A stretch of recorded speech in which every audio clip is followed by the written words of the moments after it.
It's a famous old ground and the memories are vivid for Hearts fans who don't want to leave. But Celtic's Tynecastle memories are not so affectionate. It's where they last lost a league match back in April of last year, and that's a defeat, of course, which had a major bearing on that nerve-wracking championship run-in. It's another big test for the league leaders today. Hearts against Celtic, and it's live in 35 minutes.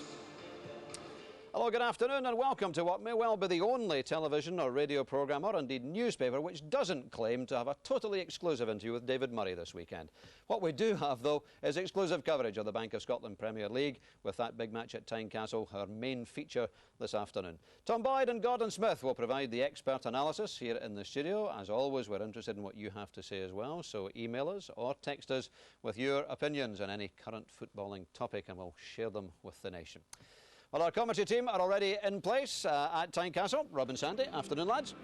Afternoon Dougie, afternoon everyone. Not a happy place this at the moment. Talk of AGMs and debts and overdrafts and Murrayfield as well. How much does what's happening off the pitch, Sandy, get onto the pitch? It certainly has an effect, Rob. The one I feel sorry for most is Craig Levein. This job as a manager is hard enough without having all the different bits and pieces that will concern players regarding money, etc. So I'm sure Craig and his players will be delighted to get to 3 o'clock today and go on with what they do well, which is play football. OK, and talking of that, let's look at the teams. Firstly, this is Hearts for today. 2 changes from the side which beat Berwick here last Saturday to reach the last 16 of the Tennant Scottish Cup. Andy Kirk is injured, Neil McFarlane drops to the bench. Kirk's place goes to Dennis Winus, who scored for fun with Inverness but has netted just once for the Tynecastle team. Phil Stamp returns in midfield. The Englishman's pace and power down the right hand side will be important in an attacking sense from Hearts, but every bit as vital will be his job in trying to stop Stephen Pearson building down the left hand side for Celtic.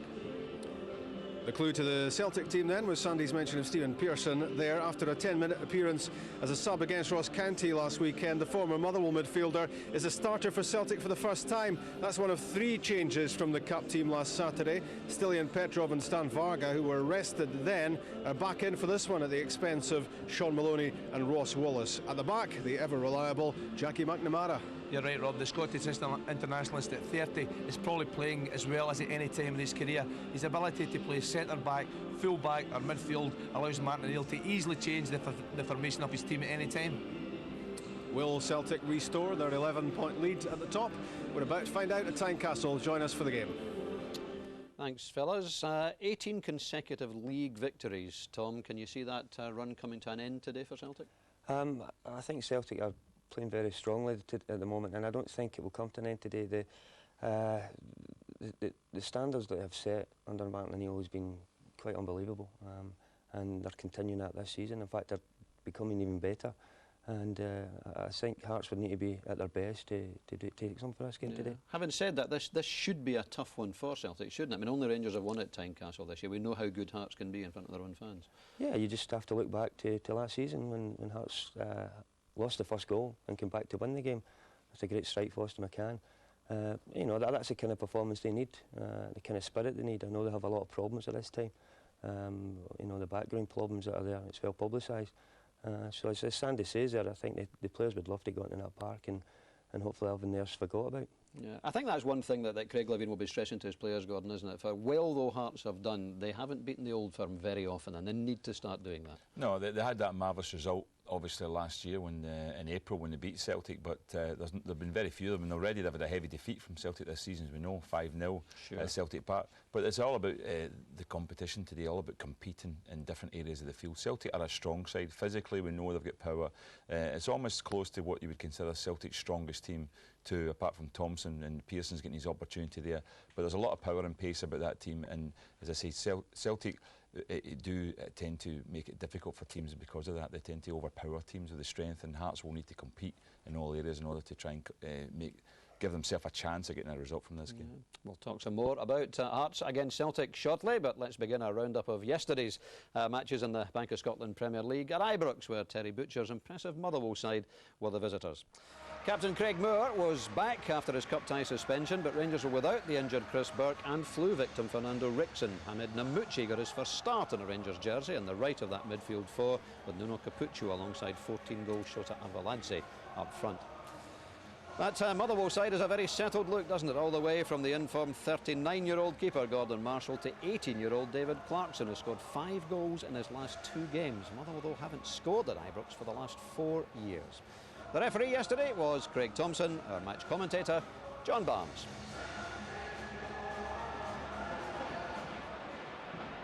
Malcolm to Lovenkrantz. Namucci calling for it wide. The lovely pass through from Lovenkrantz. Namucci. Good save, Gordon Marshall. Hamill was quick to react to the rebounds. Terrific delivery, though, from Lovenkrantz to release Namucci.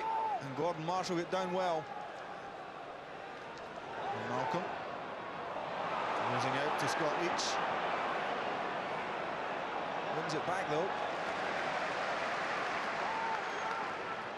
Here's Kijnashvili. Avaladze skips away from Leach. Into the feet of Capuccio. Avaladze! What a goal that would have been if it had hit the back of the net. Terrific interplay there between Avaladze, skipping away well from Leach there, getting the return from Capuccio. Superb effort in the volley. Lovenkrantz. Avaladze looking for Lovenkrantz again. Lovely skills to set up Lovenkrantz. Away by Corrigan. Shota Avaladze is certainly heavily involved in this game and creating that opportunity for Lovenkrantz to cause 1 or 2 problems again in the Motherwell defence. Malcolm. Lovenkrantz. Mola goes round the outside. So too does Lovenkrantz. He'll go alone. Down he goes in the challenge with Keith Lashley. Appeals for a penalty from the Rangers fans. Keith Lashley pointed towards Lovenkrantz as if it was a dive. Here's Vanoli. Avaladze is in there. So too though with Stevie Hamill. Namucci. And away by Corrigan. Motherwell on the back foot at the moment. Lovenkrantz was a man who burst into the penalty box, and I think the ball was away before Lashley made the sliding challenge. And well, it's a hard one to call. Terry Butcher happy to see the referee at the game floor. Malcolm finding Kijnashvili. Capuccio trying to turn. Support from Namucci. Wins a corner. Craig Moore making his way to the edge of the box alongside Henningberg. Teta with a corner. In comes Moore. Well, that was a chance. He beat Craig into the ball, but he couldn't get it down. He claims he was impeded. The referee happy to give the goal kick.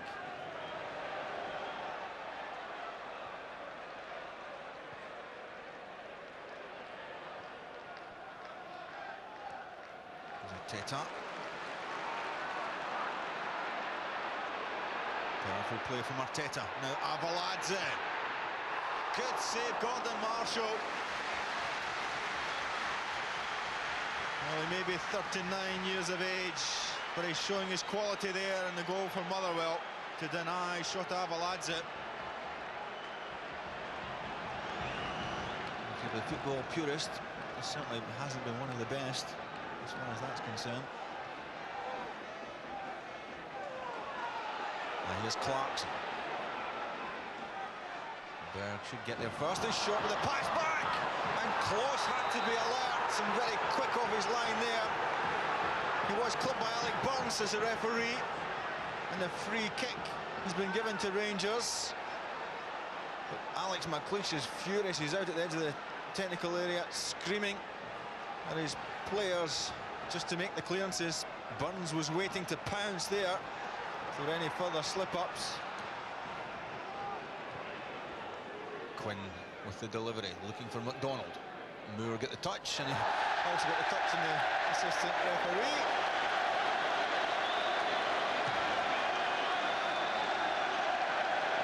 Is that the old shoulder charge? In any case, Stuart Macaulay went sprawling. You've got to laugh.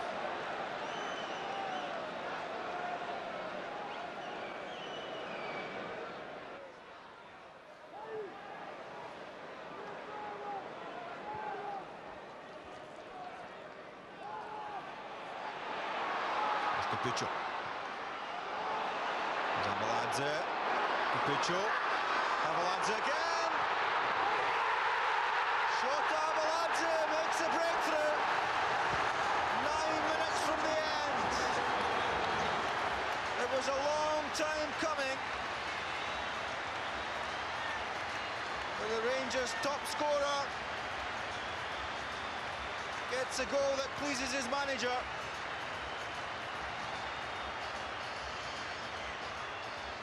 Intricate build-up involving Arveladze and Capuccio, and a terrific finish there. He just held up the shot until Marshall made his move, and he delicately chipped it beyond the Motherwell keeper.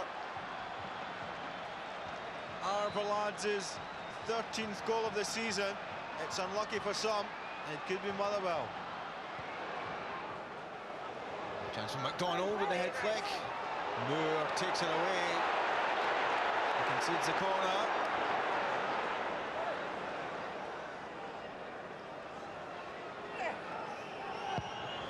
Adams.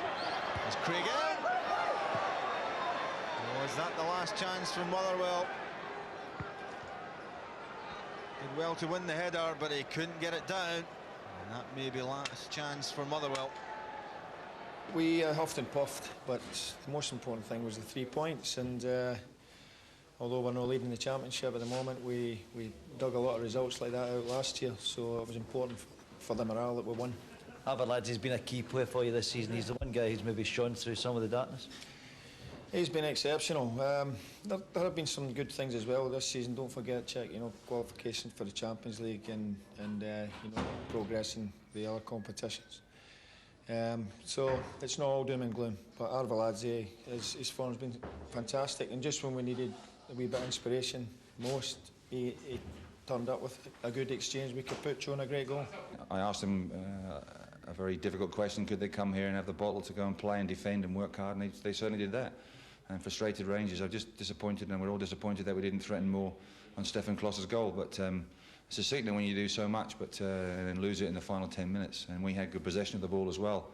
But we said that at half-time it would be a mistake that would possibly decide the match. And we were hoping that we could force them into making mistakes at the back, but it never happened. We made the mistake. They capitalised and got the goal. The gap at the top of the table, temporarily at least, is back to 8 points, but Celtic, of course, have the chance to go 11 ahead this afternoon at Tynecastle. Gordon, you were there yesterday. It wasn't an impressive Rangers performance. A lot of relief when that goal went in. There was, really, because it looks as if it was heading towards a 0-0. I have to say that the Rangers started both halves well, and Motherwell had to fight their way back into the game, and they managed to stop Rangers playing to an extent, and it sort of petered out in both halves for Rangers. It went a bit flat, and you could even. Why is that? What do you think is I think it's just. I think the fans are just in a downer just now as well, because of the falling so far behind Celtic. I think most fans think, well, the championship's away. If they were back in contention again, I think the atmosphere would lift at Ibrox for games like that, and the fans would be saying, be getting behind them because they know how important a victory would be. Albeit today, Celtic losing the game means that the gap's back to 8 points again.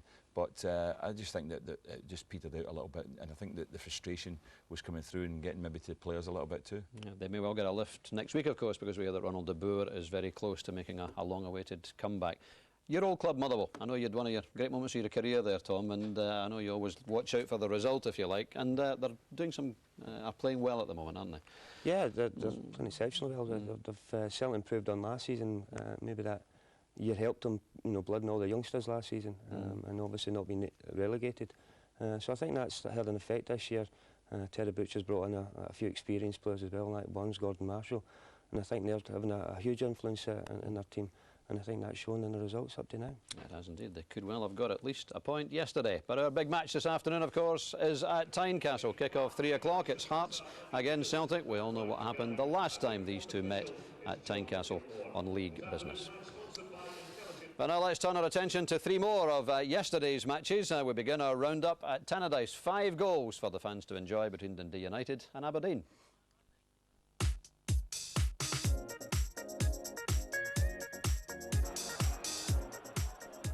Everyone at Tannadice was treated to an absolute cracker yesterday. We had good football, goals and plenty of talking points, the first of which was an opener from Barry Robson, which finished off an excellent Dundee United move. Mark Wilson pretty much laid it on a plate for Robson for his second goal of the season. Stung by that reverse, Aberdeen went pretty close to an equaliser a couple of times. Lee Hines connected well with a Kevin Rutkiewicz cross, but found the woodwork rather than the back of the net. He's already scored 4 times this season and could hardly have come closer here. Then came an even better chance for Scott Booth to draw Aberdeen level, but unusually for him from this range, he missed the target altogether. It was Hines deflecting the ball into his path, and this is a bad miss from Scott Booth. But it didn't prove too costly initially, as Aberdeen came from a goal down in the second half to take a 2-1 lead. They got back on terms courtesy of a disputed penalty, which looks like it was given for handball against defender Alan Archibald, who'd raised his arm in the challenge with Scott Booth. There was no doubt, however, about the quality of the spot kick, Booth making amends for his earlier miss. And having been penalised for the penalty, things were about to get even worse for the luckless Alan Archibald.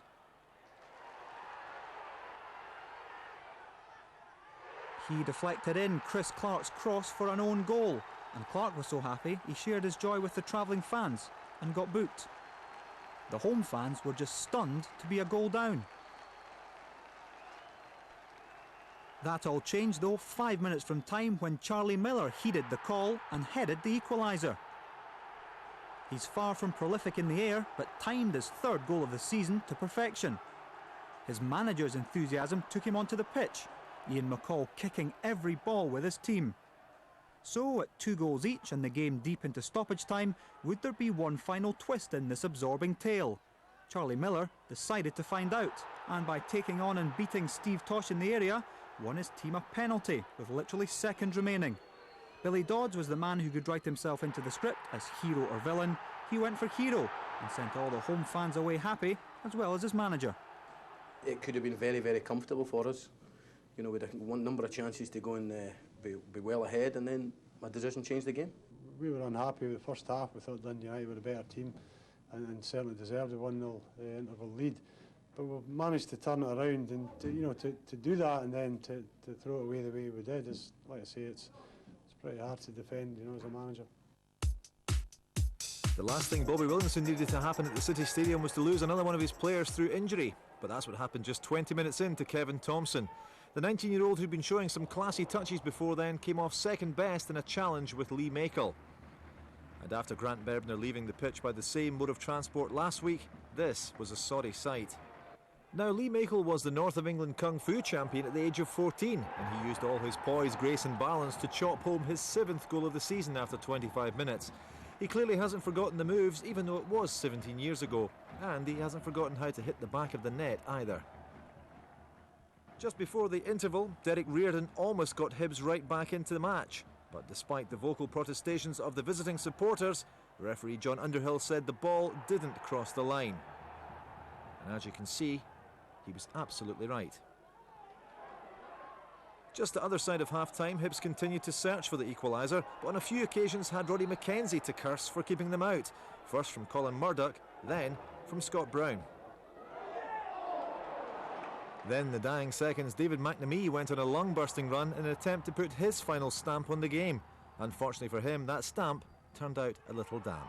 So Livy's 3rd home win of the season was thanks to Makel, the Kung Fu kid. He's been our most consistent midfield player this season, I think, even sort of last season, and particularly the first half he's been bright. He has been playing well over the period and finished his goal exceptionally well, and he's been scoring a few goals this season.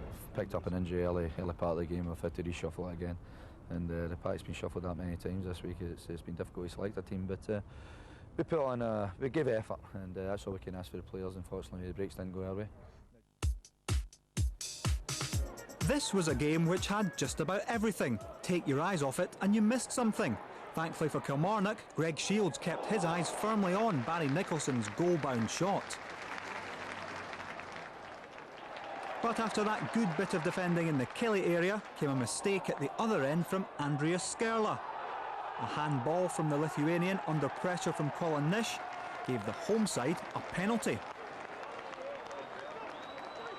And 4 goals for the season quickly became 5 for Gary McSwiggan, with an expertly taken kick to put Kilmarnock 1-0 up at the break.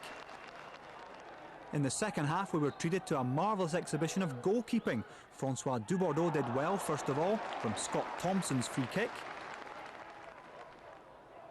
before Derek Stilley went one better with a superb double save to keep Dunfermline in the game. First Gordon Greer, then Colin Nish were kept out before Gary MacDonald put the rebound over. Terrific stuff though from the Pars keeper. And his heroics enabled Dunfermline to draw level a short while later when Stevie Crawford stooped to get on the end of Gary Mason's mishit shot. Kilmarnock thought he might have been offside, so did I actually, but he wasn't. The replay shows he was at least level with Greg Shields, so it's 15 goals now for the Scotland striker this season. Killie threw on Chris Boyd and Danny Invincible to see if they could grab a late winner, and Invincible nearly did, but was foiled once again by Derek Stilley, so both managers took away a point. Overall, very pleased with the performance. Bit disappointed with the result because I felt we did enough to get the 3. But Dunfermline, as I say, are a good side, and they might be happier going away with a point because of the fact that their goalkeeper made more saves than ours. We got the goal, you know, and the keeper's made a couple of great saves. Kilmarnock had a couple of chances, we had chances to win it, so I suppose it was a fair result in the end. Dougie Vipond and Cerra Dunedson, the reporters on those 3 matches. The big match at the bottom of the table yesterday, of course, was Partick Thistle against Dundee, and you'll be able to see that at half-time. But we're now heading up towards our big live match this afternoon at Tynecastle. It's Hearts against Celtic.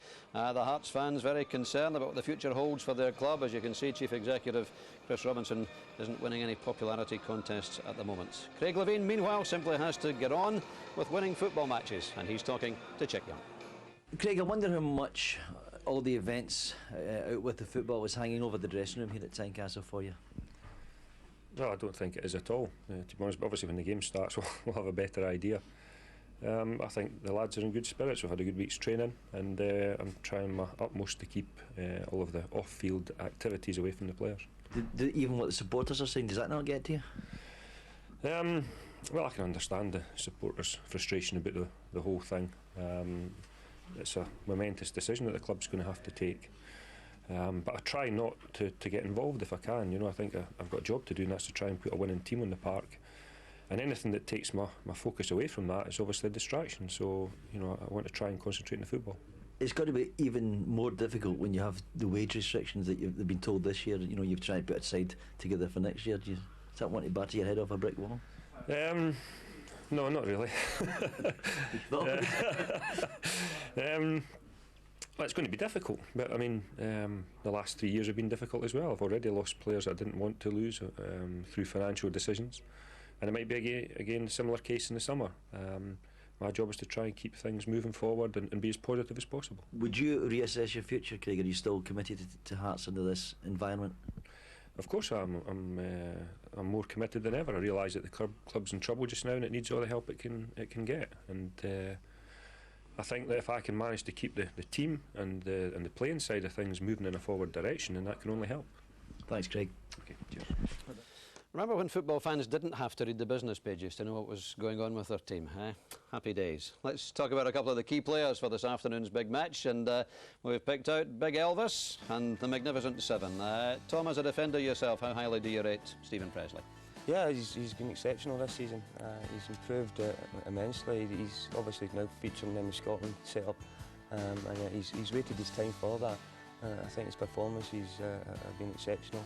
He's a player that can read the game. He's an organiser, and he helps around him. He's very vocal when he's on the park, and that's a huge influence to have. And Andy Webster has benefited from that, I think. Exactly. I think the two of them are perfect foil for each other, and it's shown in games this season. I think they've been very consistent. As you see, just covering up for mistakes made for other defenders. But he's been exceptional all season, and as you see, he would love that to continue. and I'm sure he would want some success at Hearts, you know. Key man this afternoon, clearly, and now the challenge for you, Gordon, is to find something new to say about Henrik Larsson, who incidentally has scored 22 goals in 22 matches against Hearts.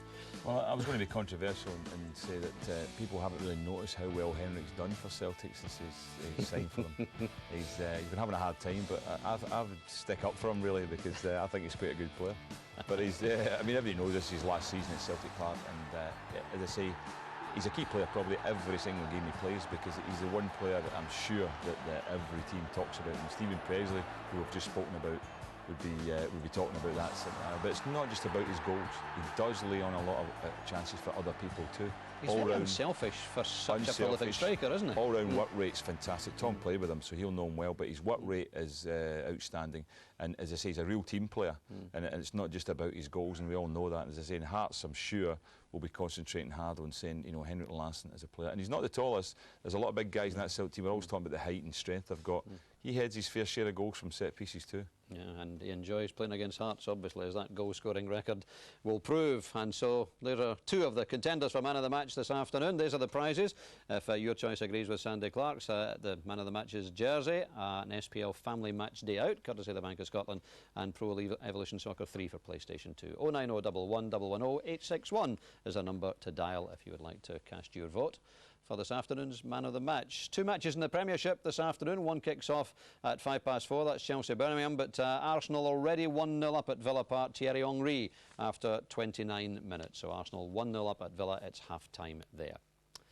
Right, we've heard from Craig Levein. Time now to hear from Martin O'Neill, that passionate football man who's I suppose living every second and kicking every ball on the touchline. And of course Martin's had plenty to get excited about this season so far, but you can tell just how much it matters to him when you watch his antics in front of the technical area. Here he is talking to Chick.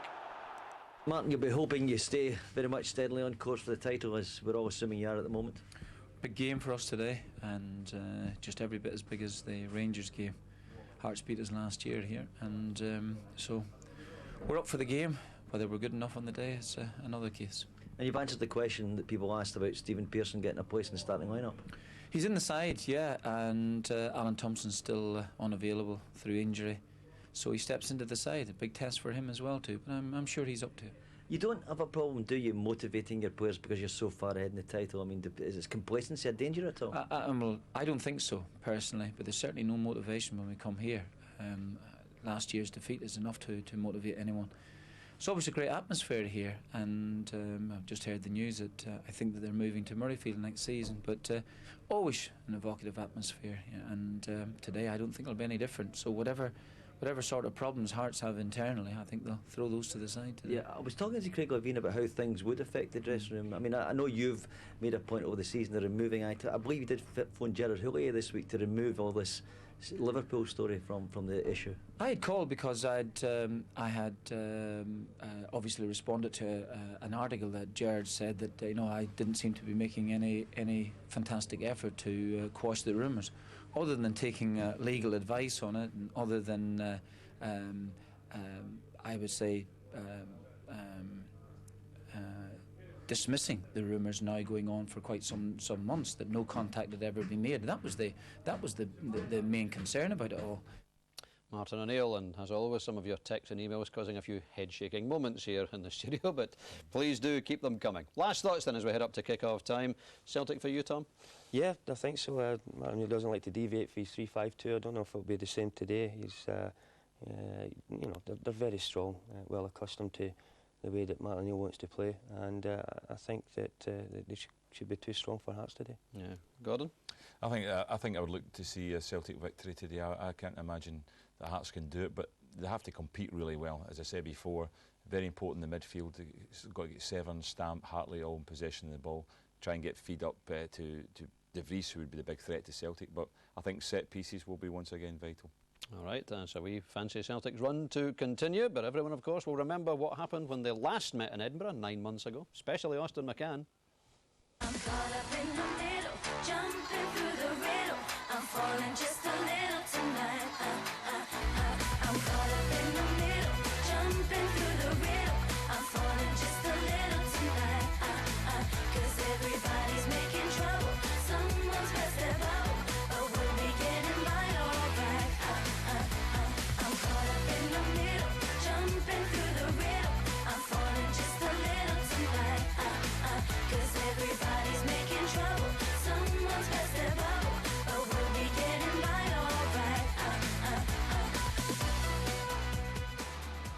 Almost kick-off time then. It's Hearts against Celtic at Tynecastle this afternoon. Robin Sandy. Memories are made of this, and it seems certain that Tynecastle will soon be nothing more than a memory for Hearts fans, unless someone can very quickly come up with a bright idea about how the club can stay here and make the sums work. And you can see what they think.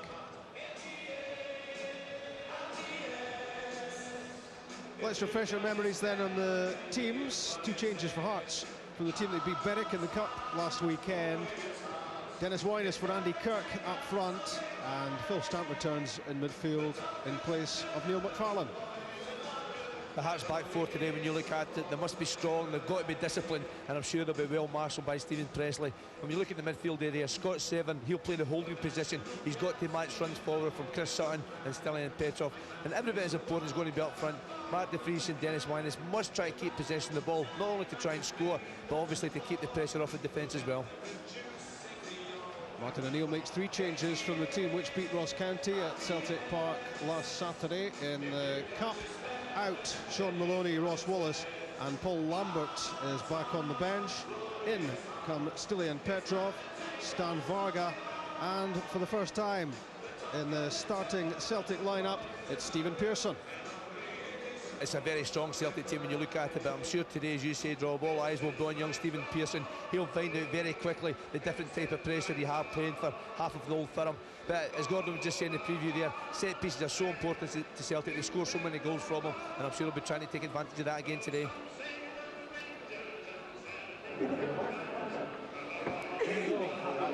Well, I spoke earlier about memories of Tynecastle, and as you've just seen a couple of minutes ago, Celtic look back to April and think this was the place their title chances last season were effectively ended. Austin McCann's late winner meant Celtic's massive efforts in the final few weeks of the season weren't quite enough. But as we remember, it was so painfully close. And it's getting close to the end of Henrik Larsson's time with Celtic. 188 days and counting till the end of his contract, and the guessing game continues as to where he will be playing his football next season. One thing's for sure, he won't be winning the hoops anymore. Stephen Pearson is winning the hoops in the starting lineup for the first time, having played 10 minutes against Ross County last weekend. And what a big moment for a young man who's supported this team all his life. Well, the message to Chris Robinson, the Hearts chief executive, is fairly clear from these Hearts supporters. And they wonder as well what will be the repercussions of the further cash cutbacks which will have to be made by Craig Levein in terms of the playing staff. Will Mark De Vries have to be sold to try to make those sums work? Kenny Clark is the man in the middle for Hearts against Celtic.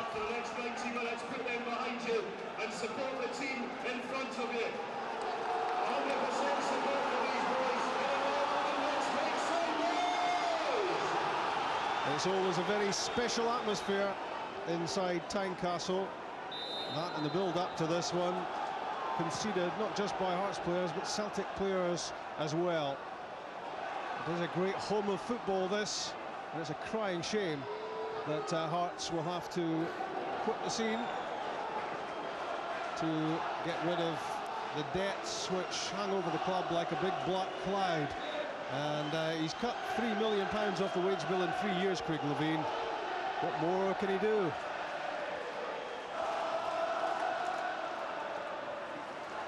Dennis Wyness fails to find a way past Stan Varga, and he's failed to find the net in all but one of the games he's played so far for Hearts. Here he is. Gets in behind Neil Lennon. Great ball in for Mark De Vries. And it was almost flipped into the net by Phil Stamp. What a start! I thought that was in the back of the net. Great play from Dennis Wyness. Has become a little bit lucky here, the ball reaching Wyness, but that's a magnificent turn and a good ball in across the 6-yard box. Don't know if Phil Stamp actually get the last touch on that. Could have been a goal kick. Paul Hartley with the corner right into the danger area, but it's a good take Good early handling from Rob Douglas. He's not too happy there, Big Rob. Can't really understand why. I don't know if he's maybe saying it wasn't a corner kick to start with. Certainly didn't see too much in the challenge. We see here, it's a corner kick in. There's not much there at all. Linus is only going for the ball.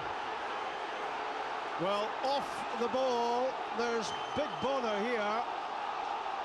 And Kenny Clark, having been chatting with Rob Douglas, will now have to take some advice here. Andy Webster is involved. John Hartson seemed to be involved. John Hartson was actually saying it was a shoulder challenge, so I don't really know what happened. We didn't see it.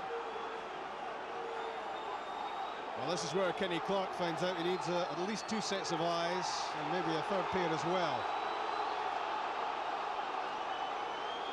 He was having a little chat, Kenny Clark, with Brian McGarry, his assistant on this side.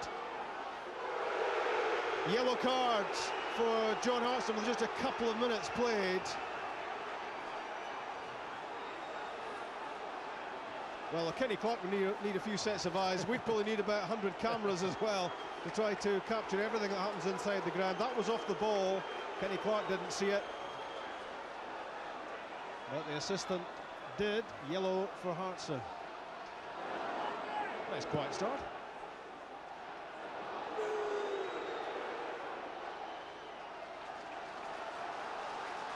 Chick, did you or anyone else in that technical area see anything? No, actually, I was watching the game in a rare moment, to be honest with you. And Craig Levine has just asked the fourth official if he saw what happened, and he shrugged his shoulders. So it's a mystery as to us all, except John Hartson, of course. Scott Severin, good shot. It's been a good start from Hearts. It's been a very good start from Hearts. That's the second shot on goal. Scott Severin, a little bit unlucky here, catches it well. But Rob Douglas, the ball bouncing in front of him. And the goalkeeper keeping both eyes in the ball. Good easy save eventually. The Hearts have started nice and sharp, passed the ball well. Andy Webster's header. Chris Sutton there, Severin as well. Strong play from Severin. Maybury to De Vries. If Hearts are troubled on the pitch at the moment, is not showing. Dennis Winus has started very well. He's no good to Hartley. Stephen Presley taken off as a precaution early last weekend. Fit enough for this one. Patrick Kisnorbo to Robert Sloan. One is heavily involved. Another decent ball in as well, which troubled the Celtic defence. McNamara chased by De Vries.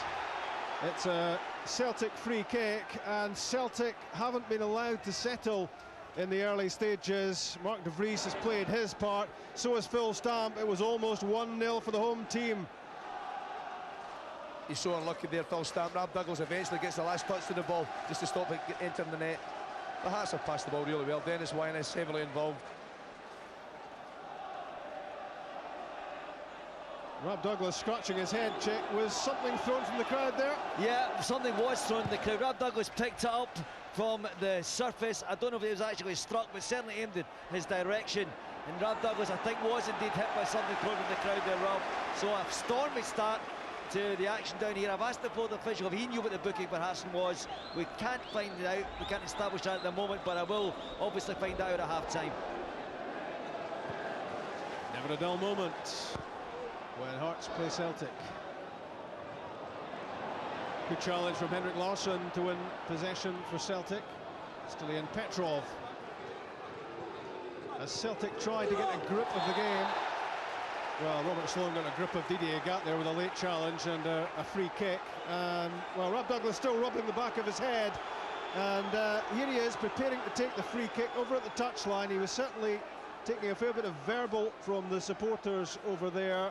And there it looked like a coin thrown from the crowd, which struck him on the back of the head. And there could be big trouble for Hearts. That's the last thing you want to see at football games. Give the big goalkeeper credit. Well, it's hard to keep your eyes on the action at the moment. There's so much happening off the ball. But Andy Webster whipped that one behind for a Celtic corner as John Hartson threatened. Only 6 minutes gone. I think we've got enough for a highlights programme already. It's been a great start to the game.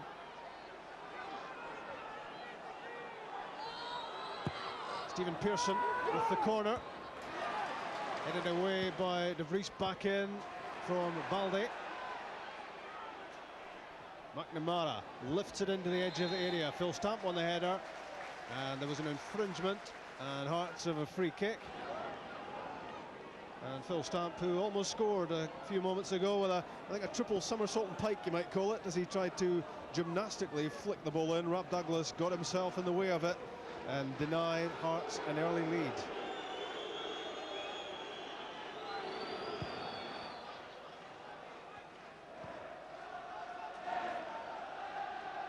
Sutton won the header against Hartley.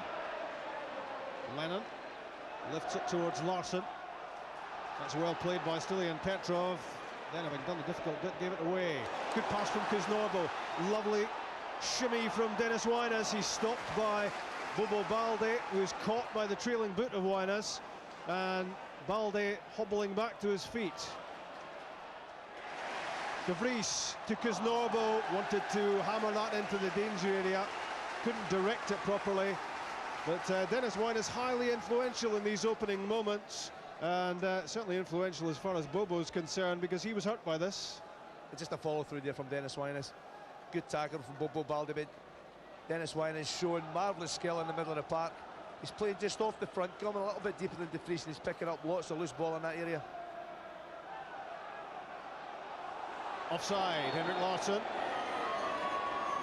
Larsson and Sutton both trying to get themselves to 20 goals for the season.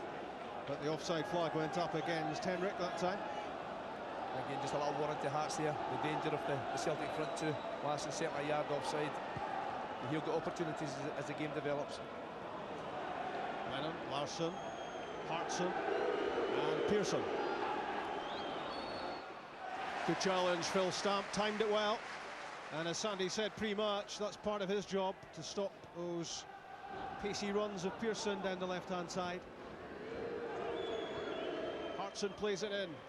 Larsson, well kept out. That's given away by Wynas. It was a lazy pass. He was lucky there, Dennis Wynas. As a manager, you don't mind if your strikers give the ball away in the opposition half, but you can't do it just outside your own 18-yard box. McNamara, interception by Sloan. Scott Severin with another shot on target. Right foot previously, left foot that time. He started well. It's a good effort from Scott Severin, but I wonder when you look here, the amount of space he's got, he could have maybe taken a touch. Managed to get the ball 2 or 3 yards further forward before shooting. A decent effort again. Pearson with Maybury getting to him very quickly, and slightly late according to Kenny Clark. Free kick given against him. He's been a big player for Hearts recently, Maybury. McNamara's pass. Hearts claiming for offside against Chris Sutton. The flag stayed down. Well, we've still to play 10 minutes. It feels like we've been here for quite some time.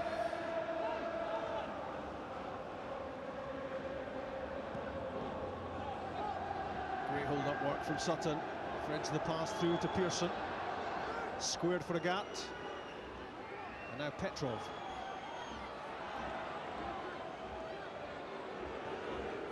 Lennon's pass intended for Hartson. Picked out by Webster. It's an interesting tussle between those two, Webster and Hartson.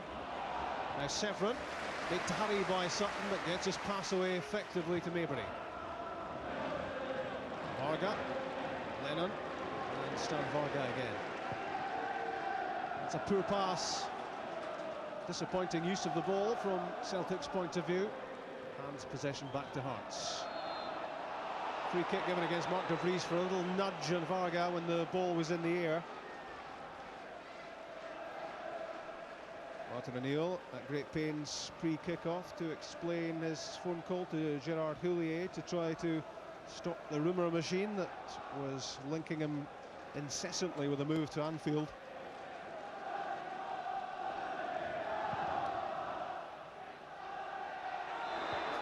Wrestling going on with the ball in the air. It was Sutton versus Presley that time. Hearts have the free kick. It was a free kick. Both sets of big guys in the team, Presley and Sutton. Varga, De Vries at the opposite end, both battling hard for every single ball. Stephen Pearson looking for a free kick against Maybury's challenge, not given. De Vries the target for Hearts, as ever.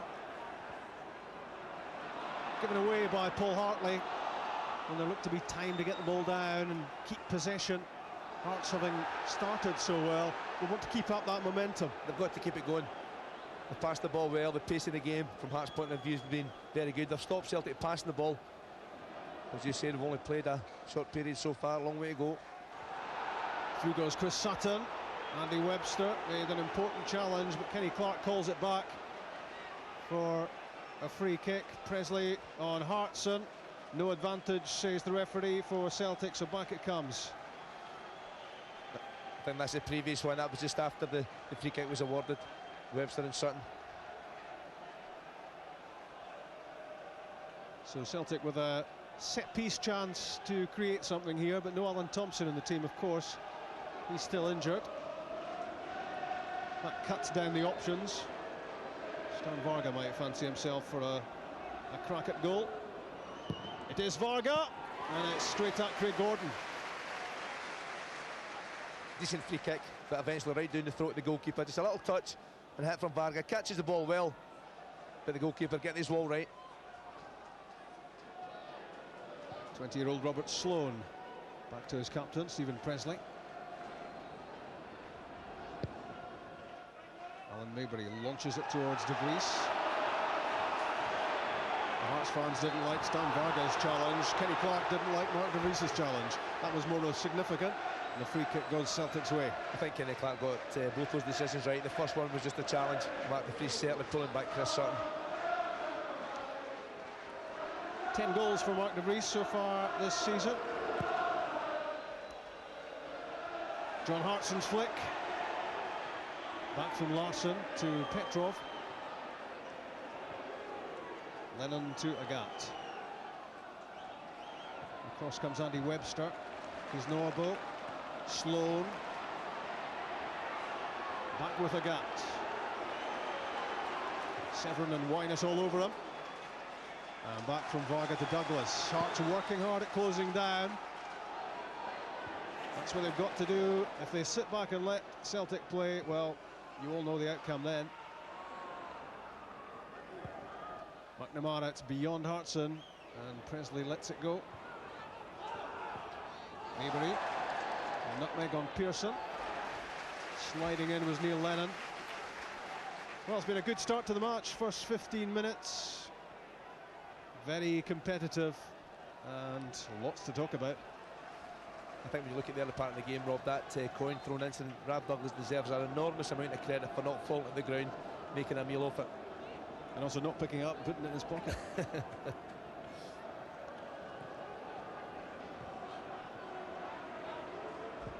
Chris Robinson might be on to get that coin actually later. It all helps. Norbo's pass, Wyness. Robert Sloan. Deflected cross, and it slides under the boot of Mark De Vries and out, and Hearts lose the chance to ask some questions of the Celtic defence. It's not like big Mark De Vries. Normally his first touch is very good. That was a chance to cause Celtic problems inside their own 18-yard box. De Vries' strike partner Dennis Wyness has scored just once for Hearts against Dunfermline back in August. This time last year he'd 19 goals for Inverness Cali Thistle. There's just one, although you'd have to remember, of course, it's Upper League. But Dennis Wyness looking to get his old confidence back, and there have been signs here that he could be onto something. He seems to be playing with a lot more confidence. Sloan with a gap very quickly on top of him. And that's where Celtic are so good as well at closing down the opposition, pressing the ball and forcing mistakes. There's been a good tempo to the game in the early part. Both teams working very, very hard to stop each other playing, trying to gain an advantage. Well, the Hearts supporters were convinced that was an arm used by Chris Sutton to try to control the ball. throw-in given.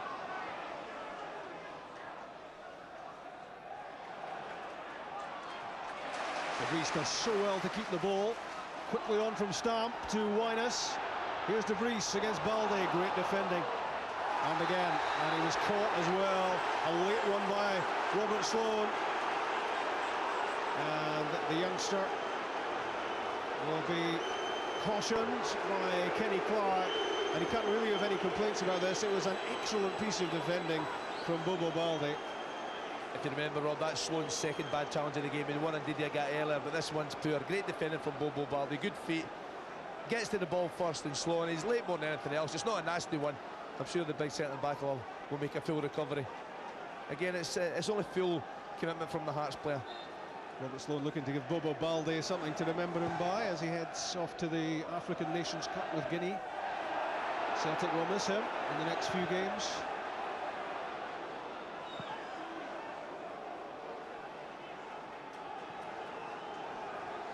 Masula declined the option to go with Guinea, but Bobo Balde will. Good pass. Sutton, Hartson, and Craig Gordon with the save. Good goalkeeping, so important that Hearts can keep Celtic out in these opening stages. It's a great passing movement from Celtic. Really didn't see it properly there, but Stephen Pearson involved, Larsson involved, and John Hartson could maybe have taken a touch.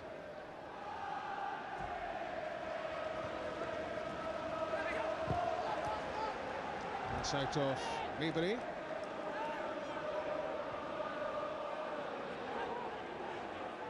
Watched very carefully there by Scott Sefferin before hooking the ball clear.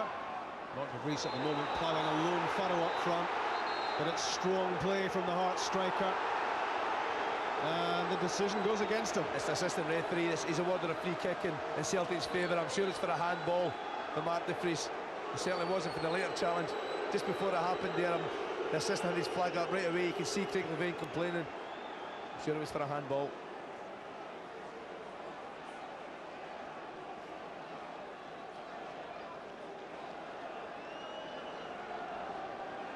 Mark De Vries heading back towards his own penalty area as Celtic take the free kick with McNamara.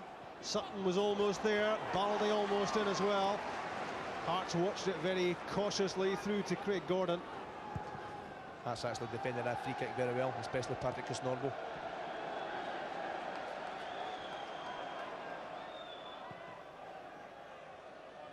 Arsenal 2 up in the English Premiership, 2 for Thierry Henry. And if Hearts win there, of course, they will go top of the Premiership with Man United having lost out to Kenny Miller's goal at Wolves yesterday.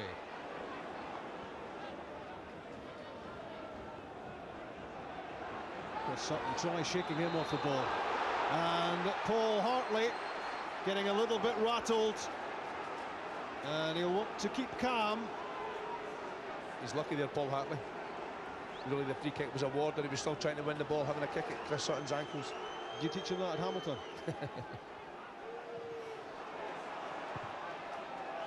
Back in from Petrov to McNamara.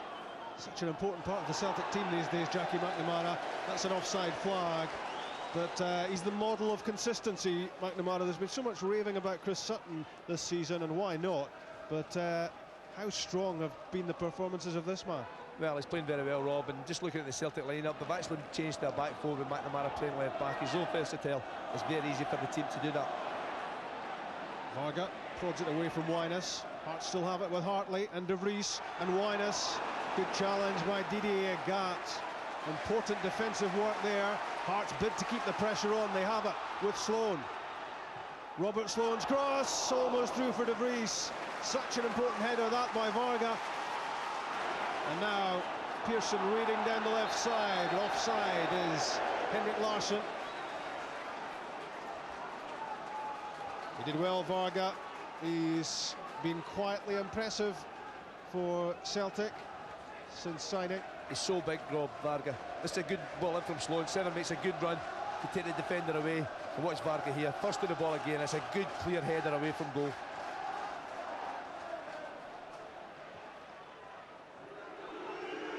John Hartson getting the treatment from the Hearts fans. Flicked on by Petrov to Agat.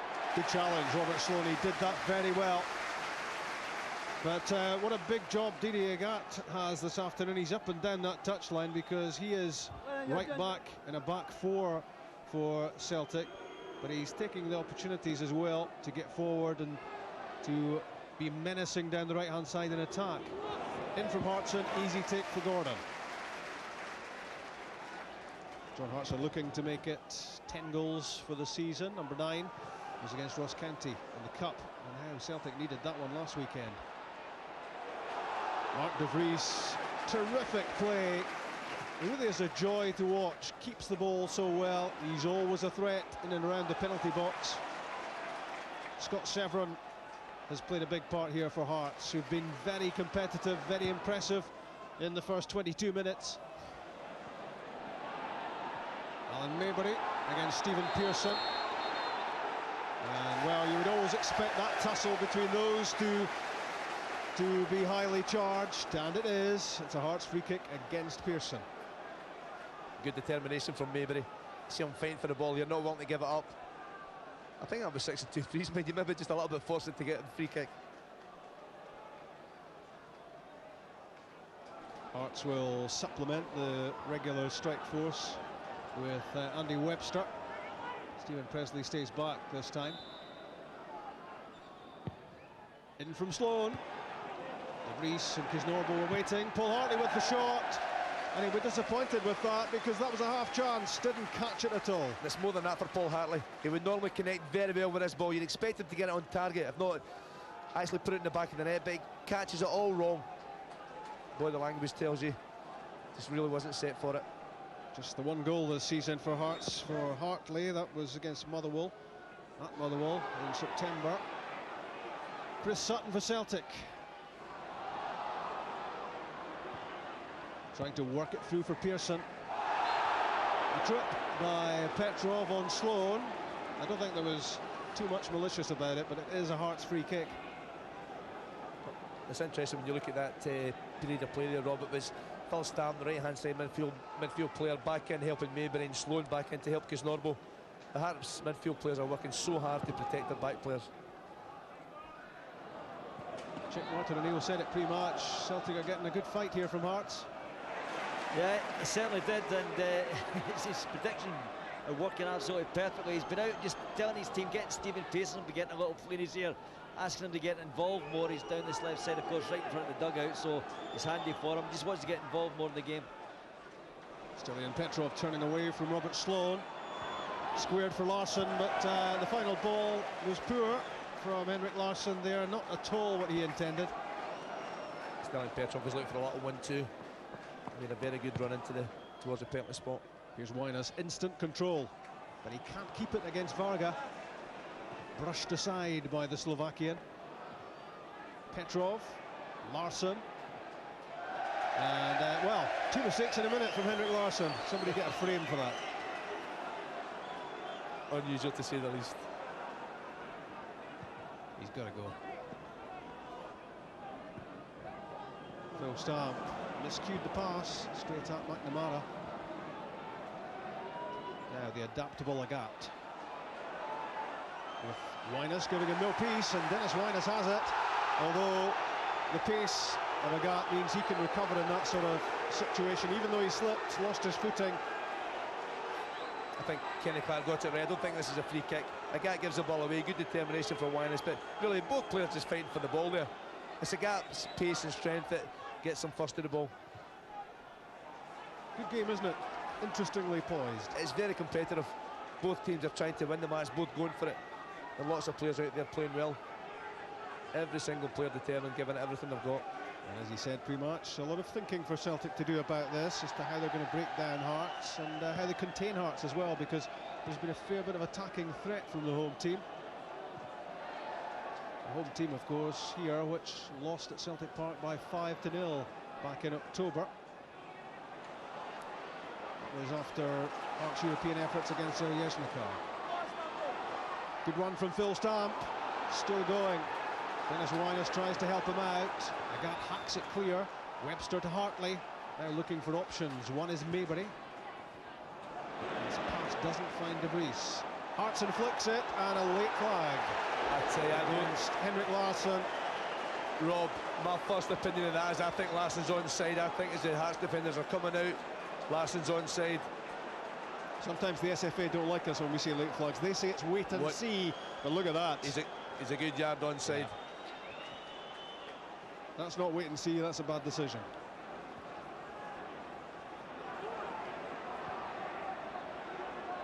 Here's Larsson again. It's Stilian Petrov in on goal, and Stilian Petrov fires Celtic in front. 27 minutes, Celtic have the lead through the legs of Craig Gordon. Petrov's also got a yellow card for celebrating in front of the Hearts fans. His 4th goal of the season. Number 3 was in the Old Firm match. Great play from Henrik Larsson. Petrov down that right-hand side, acres of space. Time to look up. He's got time, he's got composure, he's got an ability. Fires a hard and low towards the goalkeeper, and he's unlucky, Craig Gordon. It's between his legs. But Petrov, you've got to say, does everything right. Loads of time to pick his spot. Difficult to know for a goalkeeper what to do here. He stood up, Craig Gordon. He tried to make himself big in front of Petrov, and he didn't dive, and it went between his legs. And it's 1-0 Celtic. And that little demonstration in front of the Hearts fans, and Petrov a yellow card.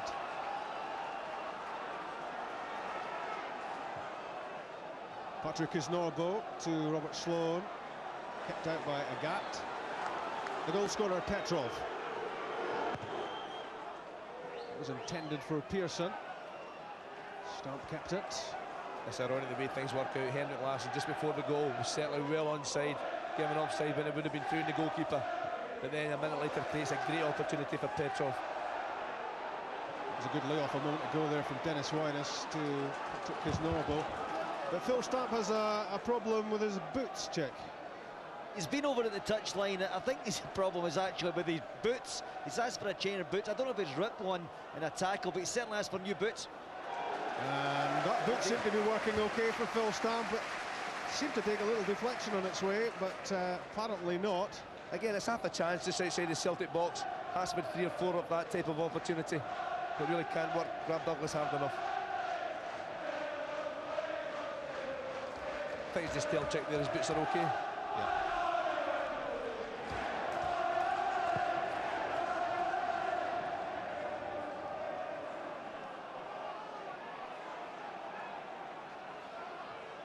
So we've had a coin thrown at the Celtic goalkeeper. We've had a Hearts early effort knocked off the line, but Celtic are ahead. And it will be interesting to see what the response is from Hearts, because they've competed very well in the first half hour. They've played very effectively, very professionally, but they trail to Stilian Petrov's goal for Celtic. What will be the reaction from Craig Levine's team? Well, we're about to find out. There won't be a test of character, Rob, how they react to it, as you say. But they've played well in the game. They can't complain too much at all. And they've created 1 or 2 half chances round about the Celtic 18-yard box. But it's that whole thing, isn't it? You think you've done well, and suddenly you're 1 down. Well, it's all about quality of players. Great play from Larsson and marvellous finish from Petrov. But Hearts will, I'm sure, have enough belief from the early part of this game to certainly think they've got a fair chance of getting a goal back.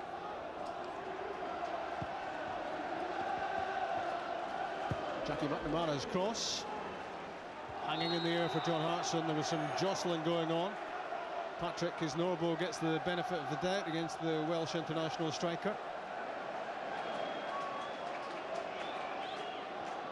Patrick Kisnorbo sticking with Hearts at the moment in preference to being away with the Australian Olympic side. Phil Stamp sets it up for Mark de Vries. It's an interesting tussle when Mark de Vries and Bobo Balde get together. It's Balde. He's a winner. And Neil Lennon launches it clear to Hartson.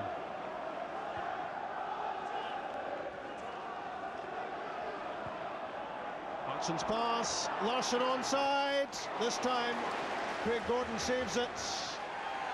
Got that absolutely right. The Hearts goalkeeper. Celtic have a corner, but they might have had a second goal.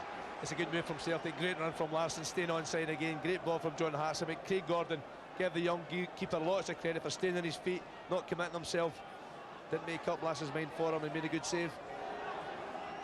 I think he's got great temperament, the 21-year-old Hearts goalkeeper, because he'd be disappointed about the goal which went through his legs, but he's always coming back for more, seems to have the right attitude, and today his 16th successive first-team game, having deposed Tepi Moilanen. Petrov's corner. Neil Leonard. I think in golfing parlance that was a shank. Aldi playing the auxiliary right winger. Doesn't even look embarrassed now. we've all done it, believe me. His hair's red, his face should be. A gap with the throw back from Varga. Well, that wasn't the return ball Didier Gat wanted. Here's De Vries. And was the boot of Sutton high and dangerous? Mark De Vries would certainly say so. He's still on the ground and he's in a bit of trouble. His knee is injured. There's certainly contact made on the ball from Chris Sutton. I think he actually catches the ball and Mark De Vries at the same time. Yeah, well, he certainly caught the knee of De Vries, no doubt about that. And the Hearts supporters are furious with Sutton and furious with the referee as well for his failure to punish that challenge. Well, it may well have been a free kick, but you can't blame Chris Sutton. The ball's there to be won, he's got to go for it.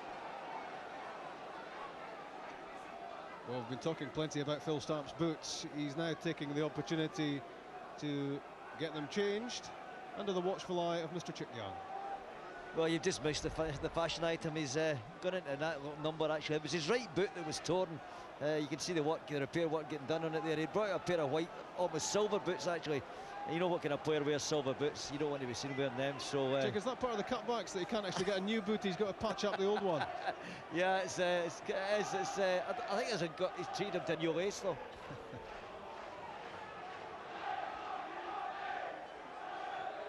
The game restarted with the Hearts throw. Scott Severn knocks the ball out of play. I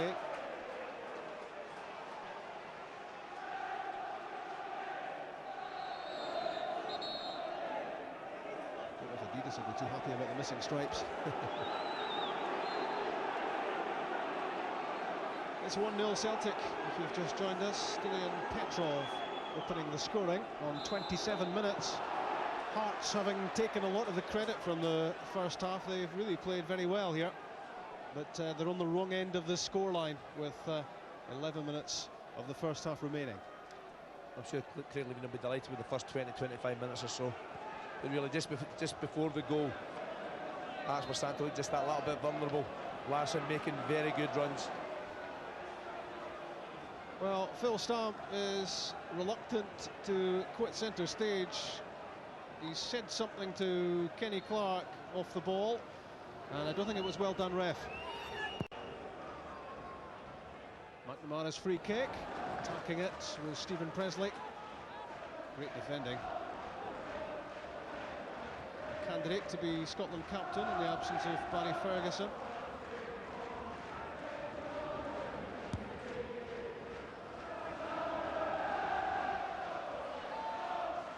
Maybe he's been outstanding recently for Hearts. He's developed into a very popular Hearts player, gives it his all.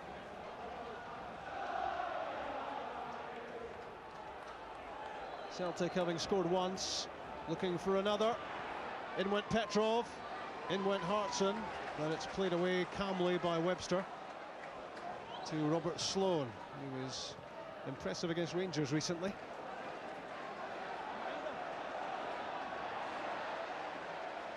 Agat in trouble against Severin and Kuznorbo. Scott Severin's cross, Varga's header away. That's good defending. Back from Sloan. De Vries is there. McNamara did so well to win that header against Mark De Vries. And now Pearson lofts it for John Hartson, but there's an offside flag.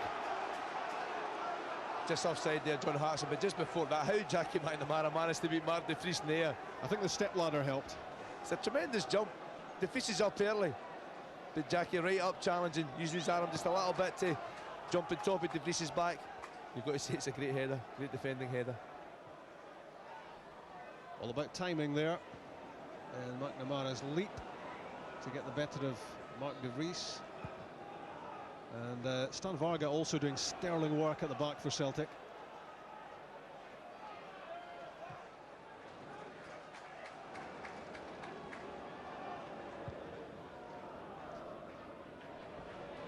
De Vries finds Wyness, but that's away from Hartley. Don't forget that Celtic were one up against Hearts last April, and we know what happened then. Hearts rallied to win that game by 2-1, so we're far from finished here, and Hearts are full of spirit. You can see that from the way they're playing, and they have had some success. Here's Sloan, short with the pass for De Vries. The goal scorer, Petrov has it, De Vries wins it back. Hearts competing so well. Craig Levein will be proud of this performance.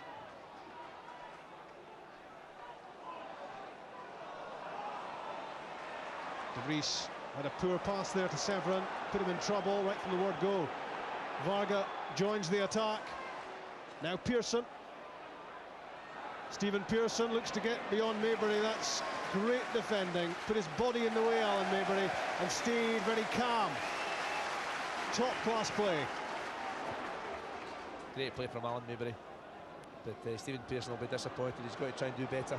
1v1s, he's normally very good at taking people on that wide area.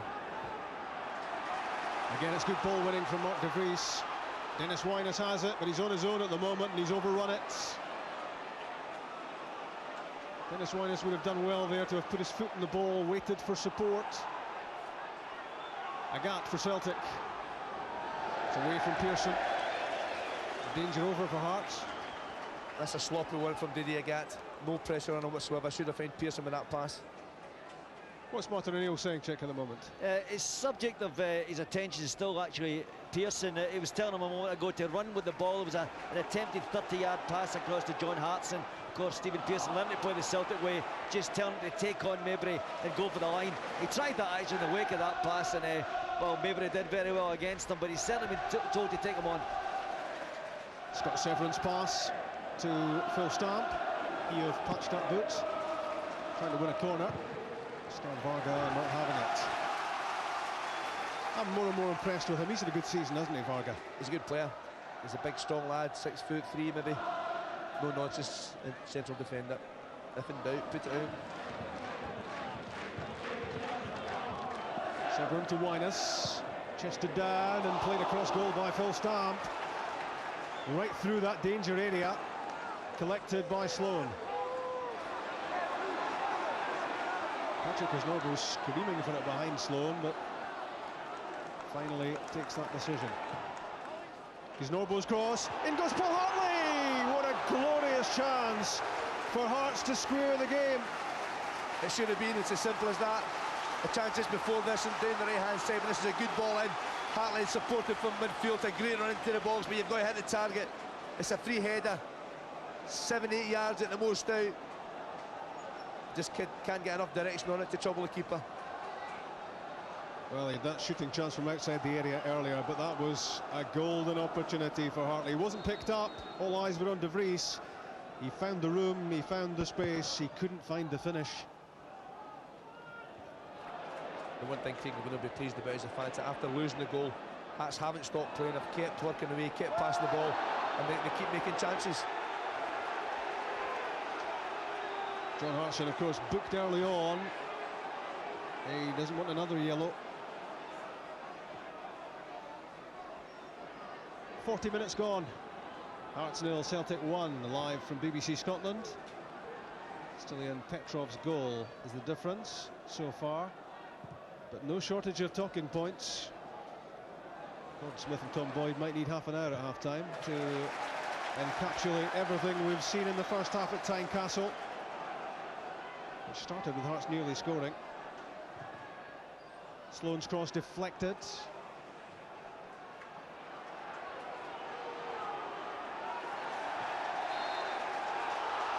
The bodies are dropping all over the pitch. Celtic have a free kick. And don't forget man of the match in among all this. Who do you reckon? 09011 110 861. Sandy decides later. Sign man of the match top Bank of Scotland Family Match Day, Pro Evolution Soccer 3 PlayStation game. Those are the prizes. Hartson's flick, spectacular clearance by Kisnorbo, and a great challenge by Andy Webster. McNamara to Pearson. Larsson lets it go, looking for it back from Sutton. Presley cleared. Lennon, Sutton, and McNamara again. Good possession for Celtic. Severn won it against Sutton. Now Paul Hartley.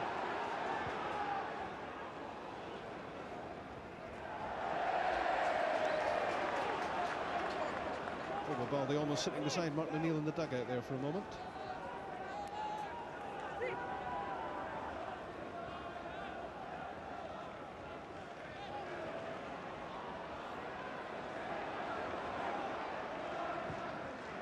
Craig Gordon clears. Robert Sloan couldn't get on the end of it. Just his 5th start of the season, 20-year-old Sloan. He can play a bit. He's shown us that in front of the BBC cameras more than once already. Lennon hooks it on. Webster hooks it back. Hartson. Larsson against Presley. The Hearts skipper comes away with the ball.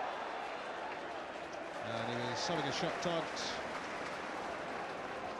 Good determination there from the Hearts skipper. Not wanting to give up the challenge at all. That's a pure ball though, Kisnorbo. Yeah, under no great pressure there, Patrick Kisnorbo got the pass all wrong. And having been in possession, it's now handed back to Celtic with the throw. 1 minute will be added the way things are. So less than 3 to go.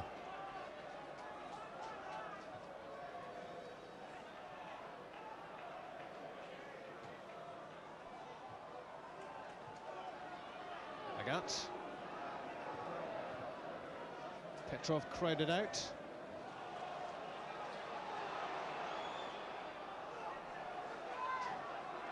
That's well won by Kisnorbo against Hartson. Here's De Vries. Flicks it on to Wyness. Back to Hartley. Now Webster. Scott Severn has been a powerhouse in central midfield for Hearts here in the first half.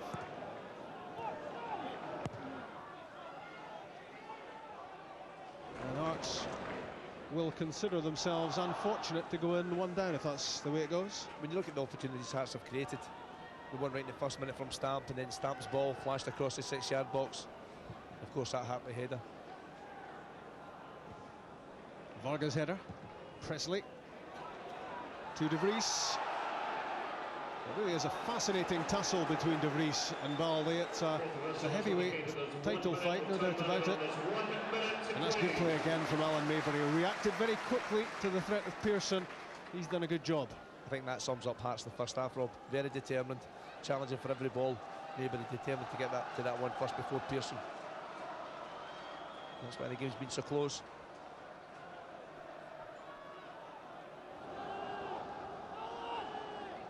Seconds left of the first 45 minutes. Chris Sutton, good challenge, Patrick Kisnorbo. On the move, Scott Severn. Robert Sloan supports him. Chris Sutton wins it. Back from Larsson. Celtic looking for a second goal ahead of the interval. That's well won by Stephen Presley. And Chris Sutton is going to get booked, I think. Yellow card for a series of offences, says Kenny Clark. It's persistent fouling, but this is great play from Stephen Presley. Does exceptionally well here. Keeps his eye on the ball. Larsson trying to get through, but Presley solid at the back. Not willing to give up the second ball, and eventually Sutton holding on to him, dragging him back the way, stopping Hearts building an attack. Two players there who love to win, hate to lose, and you can see that in that tussle. Webster's free kick. De Vries loses out to Varga. Maybury wins it against Hartson. Scott Severn.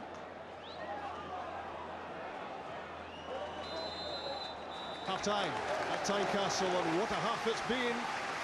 Celtic have the edge going into the away dressing room, courtesy of Stilian Petrov's 27th minute goal, set up by Henrik Larsson, and he threaded it through the legs of Craig Gordon. Hearts could have been in front right from the start, as Douglas denied stamped from close range. The Celtic goalkeeper was then struck by a coin thrown from the crowd. That will be the subject of an investigation. But let's hear what Peter Houston thought of it. Peter, Hearts played well throughout that first 45 minutes, but I know you were disappointed by the loss of that goal. Was it a soft one to lose? Difficult to say. I don't know if the goalkeepers are saved it. Maybe the cameras will be, and I'll watch it later tonight. I'm not that sure. Felt we were on the wrong side of a couple of decisions. I thought the referee maybe could have called our way instead of their way. But we played quite well, missed a few chances. But when you are on top, and I thought we were at the start, you've got to score the goals. Do you feel you can still get that? I mean, you obviously you can get back into this game. It's 1-0, everything to play for. But I mean, the Hearts have played well. Well, there's nothing in it. I think that we've done well. We're up in the game. We're pressing. We're working hard. All we need is a wee break. That's what's missing. There's been a couple of instances in the first half that I've saw it. Rob Douglas hit by a coin from the crowd. I don't know if you saw that. No, I've never seen that. And I've never seen the incident with Big John as well. I've got to be honest and say I've never seen anything happening there. I don't know if right in the first minute or so. So we've just got to keep playing away, keep working hard, pressing the game, and maybe we'll get a wee break. Thanks, Peter. Thank you. This the moment that really mattered in the first half. It's the only goal so far. Henrik Larsson getting the break of the ball off Andy Webster, setting up Stilian Petrov, and Craig Gordon allowing the ball to go between his legs, and Petrov's fourth goal of the season has Celtic ahead. Paul Hartley had a great chance to equalise, but it's 1-0 Celtic at half-time. And what a good match it is. Enthralling first 45 minutes. I think so anyway, Tom. I enjoyed that. How about you? Yeah, excellent. Typical kind of game that you expect at Tynecastle between Hearts and Celtic. You know, Hearts are always battling away and creating a few chances, but Celtic have shown a lot of good touches and doing very well. Yeah, the thing that impresses me is that Hearts are actually matching Celtic physically, Gordon, and there's very rarely that you can say that. No, but you said before the game that was their only chance to do something. You have to do that first and foremost. You've got to go out and be totally committed. You've got to go out and work against Celtic, and I think they've unsettled Celtic to a great degree. Celtic have started with a 4-4-2 formation, but there's no doubt in the midfield they're battling for every ball at the back, all round the field, and that first and foremost puts you in the game. And by the fact that Hearts are in the game, they just haven't taken the couple of chances they've had. But I still think there's a lot to play for yet for both teams, obviously. There certainly is. Just the one goal so far. Celtic leading 1-0 at Tynecastle. Detailed analysis to come, but let's take you back to the big match at the bottom of the table yesterday. A real chance for a rejuvenated Partick Thistle to close the gap in Dundee to just 6 points at the foot of the table. Commentator at Firhill, Rob McLean.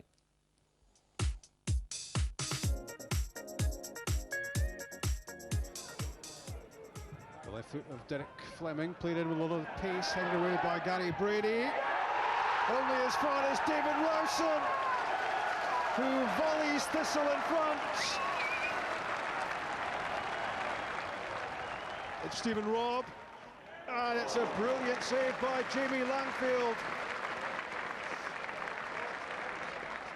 Free kick given against Lee Mayer, taken quickly.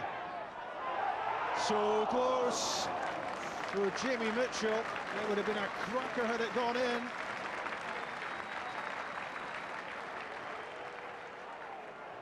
There's Thompson. Kenny Milne! Brilliant effort from Milne. Julian Speroni made that look pretty easy. Wilkie's knocked down. On from Brady to Dave Mackay. Tugged the shot wide.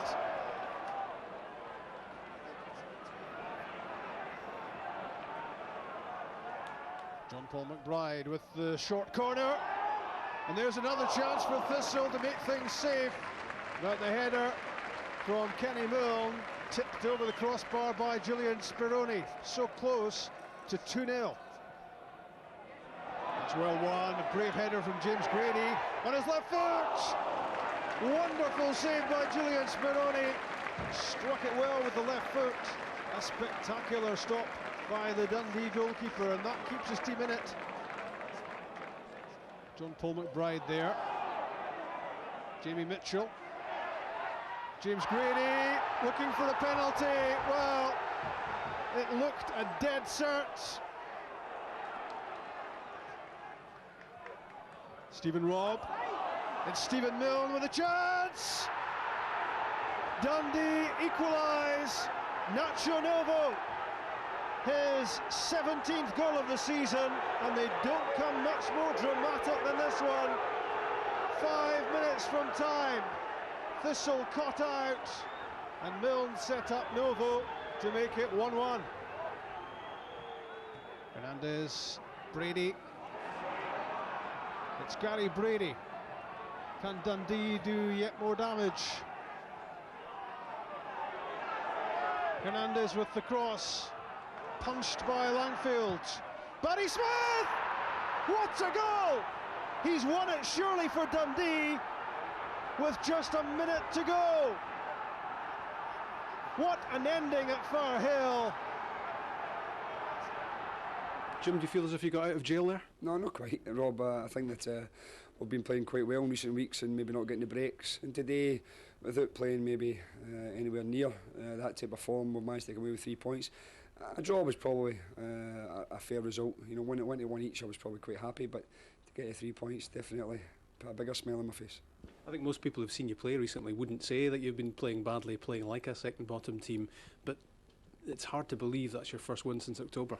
Yeah, I mean, it's you know, we've done okay in terms of performances. We've had a few draws, but the first league one for a long time, and you know, the boys were saying they don't really know how it feels. It's a kind of strange feeling, but it is important. It has given us a little bit of breathing space, and perhaps allows guys like yourself to talk about someone else for a little while. It is a big blow, especially when you're sitting 1-0 up with 5 minutes to go. But we've just got to get on with it and take the rough with the smooth and start looking towards next week's game now. You had big chances, didn't you, to make things safe? Yeah, we had 4 or 5 good chances, and that's the difference at this level. When you don't take your chances, you know that even though you're in top, that the other team's going to get a spell in the game, and Dundee scored 2 goals late on to take the points. Potentially a very significant result, that. Look what it's done. It's put Dundee all the way up to 9th in the table now. They're now 12 clear of Thistle, and it's Aberdeen who dropped back into second bottom place, but the gap is still 10 points. And you can't help feeling, Gordon, if Thistle had managed to get a win yesterday, it's a completely different picture, isn't it? Yeah, it's a proverbial 6-pointer, isn't it? I mean, there's no doubt about that. It makes a big, big difference to it. And it happened to them recently against Aberdeen as well, when they actually played well. Thistle are a match for MD just now, but they just aren't getting the breaks in all the games, and we saw a few incidents there where they could definitely have the game tied up before we get to the last 5 minutes, and Dundee you got those 2 goals. They certainly had a grievance about perhaps Nacho Novo's equaliser being offside, but even more unhappy about this penalty claim, Tom. And the more you look at it and the referee's position, you wonder why this wasn't a penalty kick. Just unbelievable. The referee, he can't be in a perfect position to see it, and I just don't understand how he's not giving it as a free kick. Clearly takes his legs away from him. He's throwing his arms up, but it's a clear penalty. Yeah, and it was 1-0 for Thistle at the time, so they go 2-0 up. Changes the game, yeah. You know, it's a huge influence in the outcome of the relegation end of the season. If Partick Thistle had won that there. Just one last. I know that Steve Patterson said yesterday, Gordon, that no team should ever lose from being 1 up with 5 minutes to play. Aberdeen did yesterday. Thistle did as well. Is that a fair comment? Well, yeah, if you're a manager, you say that, but we know it does happen. I mean, we've seen teams lose many times, been 1-0 up, and we've seen teams been like 2-0 up, 5 minutes to play and thrown it away. But it does happen in football. But I saw an email there saying that James Grady, if it wasn't a penalty, he should have been booked for diving, and that's probably right, because if he's going down like that, you think it's either one or the other, but it looked a penalty to me. It was certainly a penalty, wasn't it? In the Premiership, Arsenal have gone back top of the table again, 2 points clear of Manchester United, 2-0 winners at Villa Park this afternoon. Thierry Henry getting both goals, one of them from the penalty spot. Chelsea Birmingham kicking off very shortly. 1-0 at Tynecastle. Celtic lead, a Stan Petrov goal, but a very good opening 45 minutes. Very little in it, and one has to say that Hearts started at a terrific pace and could perhaps feel a bit unlucky about not getting a goal, Gordon. Yeah, I think that this was right in the early minutes of the game. Terrific turn with Wyness, put the ball in there, and you got to give Rob Douglas some credit. Stamp gets in there, and he gets almost 2 touches on it, and you think he's going to put the second one in. Watch this, that everybody misses it. Look, he's got a chance, he has another go at it, and Rob Douglas gets it away. But they really were pressing early part of the game, and Scott Severin was picking up a lot of balls. That's where the midfield were doing well. They were picking up the second balls after the strikers were challenging for it. Mainly De Vries was going for the headers and getting a few efforts in. Just excellent examples of closing down from Hearts. It's what they had to do to compete in this match, and they've done it very well, causing Celtic all kinds of problems. Just a couple of times run off Chris Sutton there, and I think one of the chances that we'll see later on come off of that from Paul Hartley running off Chris Sutton. All of that Hearts pressure in the first 10 minutes of the game, it led to nothing, though. We talked beforehand about Henrik Larsson, not just as the obvious terrific goal scorer he is, but the link man role, which he plays very well as well, Tom, doesn't he? Yeah, he had a couple of wayward passes early on in the game, but he's still quality and he still possesses that. Some great footwork there, interplay between Celtic there. Well, it's probably the best part of move of the game. Excellent play, linking up, running off the ball was superb. This is a goal, and great vision for Henrik to see still in there. And I think the goalkeeper couldn't do anything else. I know it's went through his legs, but I think the pace of the shot and the power, just the direction, it's very difficult for a keeper to do anything like that, you know. So made by Larsson, scored by Petrov. It's always tough for a keeper, Gordon, isn't it, when it's that close to your body just to get down and make the block. But at the same time, young Craig will be disappointed. The interesting thing there, I mean, he was beaten by the shot, obviously, because it's in tight and it's pace in the shot. The interesting thing was it was Webster made the challenge and Larsson blocked the first one. Larsson picked up and Webster was out the game. Then you see Kuznorbo having to come in from left-back position and cover the centre area, because that's what the left-back has to do. And as soon as that happened, Petrov was on his way on the right-hand side. He took advantage of it, and although Sloane's chasing him there, Petrov's through and he gets the opportunity to shoot, whereas if Webster isn't taken out of position there, that wouldn't have been a problem. Yeah. The defensive line which Hearts are playing is pretty high up the pitch, actually, which is always a little bit risky, isn't it? They've defended well, but we can see a couple of examples here. This is something I want to show. They're defending well up the field there. You take a risk on that, because you really do take a chance. And here's the one, Larsson got put through there and he was onside. It wasn't. And then at the very end, look at this great run here. They're holding the line high, but look, perfect run from Henrik Larsson, and he's in. Should have scored probably, a good save for the keeper there. But that's what can happen when you hold a high line like that and you're playing square.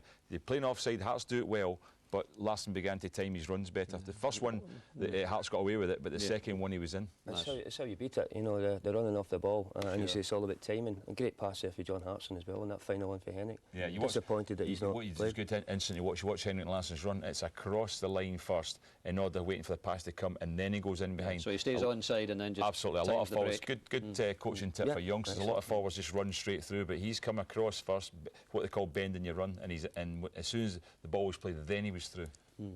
Hearts had another terrific chance towards the end of the half. It fell to Paul Hartley. It wasn't a particularly good header. It was a terrific chance, Tom, wasn't it? Yeah, excellent chance, great ball in, and as I just spoke about earlier, just Paul sort of breaking off Chris Sutton there, and really that should have been a goal. Almost too deliberate, really, wasn't it? Chances don't come any better for that, especially against Celtic in there, and I think he'll be very disappointed. Yeah, I might be doing him a disservice, but I don't remember Paul Hartley scoring many headers in his career, to be honest with you. He's a good striker of the ball, but maybe the wrong player in the right place there. If that had been De Vries, it'd probably been in the net. Absolutely. The one downside, and it's a serious downside to a very good first 45 minutes, Rab Douglas struck in the head quite clearly by a coin thrown from the spectators. It's absolutely unforgivable. The thing that strikes me, fellas, about this is that there must be somebody around the culprit, and it might be his mates, but they have got to point him out to stewards and police.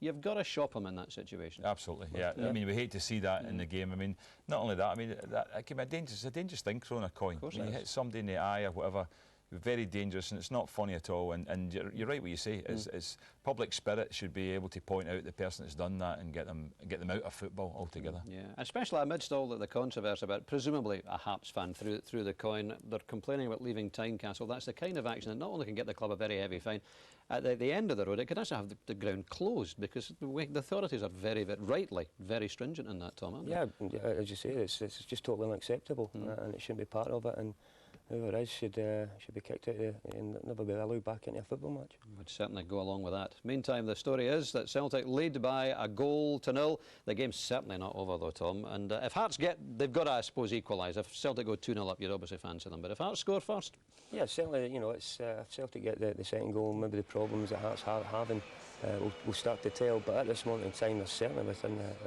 certainly in this game. And as you've seen, they've created a few chances. And that's the kind of performance they should be positive in that Hearts dressing room. They should be positive that they can get something from this game. They'll be looking to start the second half the way they started the first, Hearts, that's for sure. It's been a terrific match so far. Let's look forward to more of the same. 1-0, second half to come with Robin Sandy. unrelenting. That's Celtic, having drawn on the opening day at Dunfermline. It's been win-win-win ever since. And today, courtesy of Stilian Petrov's first half strike, heading towards a 19th successive league victory. And that, of course, would restore their 11-point lead over Rangers at the top of the table. Pure professionalism from Celtic, and promising to push them ever nearer the reclaiming of the title from Rangers. But the only disappointment for Hearts at half-time is the scoreline. So much to admire in the way they've gone about this, and for them, surely, from Craig Levein, the advice would be same again, but this time, when we get chances, let's take them.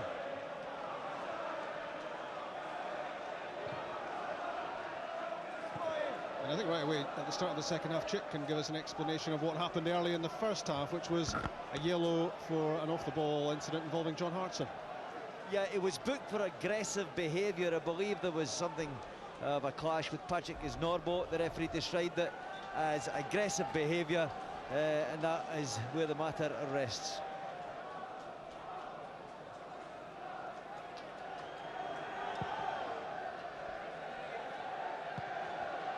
Well, I wonder if Hearts have got a problem with Phil Stamp. Changed his, or patched up his boot, his right boot in the first half. Hobbling at the start of the second, and his power and energy in midfield is obviously a vital component in the Hearts midfield. You saw there how he injured himself. Hearts will hope that that injury goes away. Good challenge from Kisnorbo. Severin to Sloan. Played down the line from Mark de Vries, looking to get in behind Bobo Balde. Hearts have a free kick. That's good play from de Vries, enticing Balde into the challenge and having the body strength to keep off the big centre back. You see it here, de Vries just using his body there to get round. He would have been away, but Balde just held him back.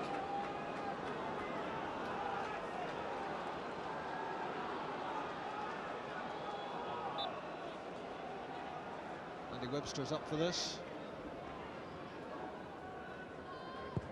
Paul Hartley's free kick, good delivery. Bobo Balde got the vital header. Now Maybury. Hartley again to Sloan. Good challenge from Didier Agat. That wins it back for Celtic, and now he's off and running. That was important. Paul Hartley stretched out and intercepted. It was a good challenge from Paul Hartley. Celtic's so quick in the counter-attack.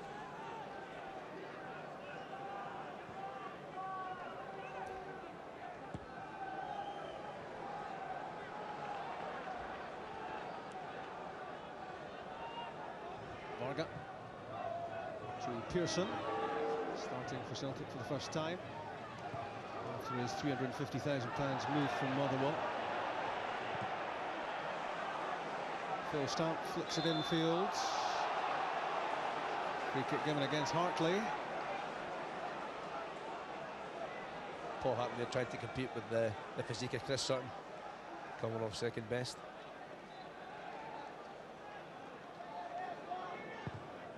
Varga with the free kick. Played towards Hartson and beyond him and away. So that's an offside. There's John Hartson just when the free kick was played there. Almost on the edge of the Hearts 18-yard box. More Tennant Scottish Cup action on the BBC on Wednesday night. We've highlights from Dens of Dundee against Aberdeen, the third round replay, the only third round replay. It's the only missing link ahead of the fourth round of the competition.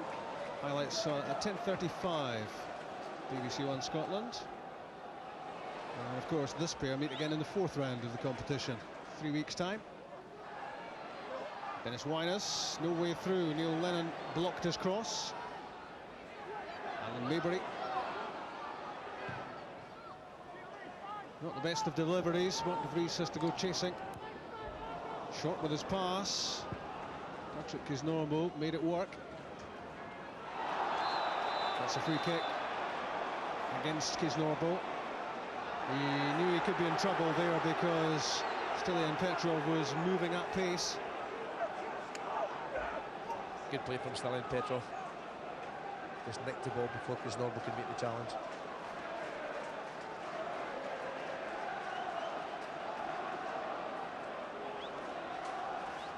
Much speculation about John Hartson of late and a possible move back to the Premiership. Another much fancied man in English circles, Chris Sutton. Vargas free kick, straight through to Sutton. Played away by Phil Stamp. Lost by Severin.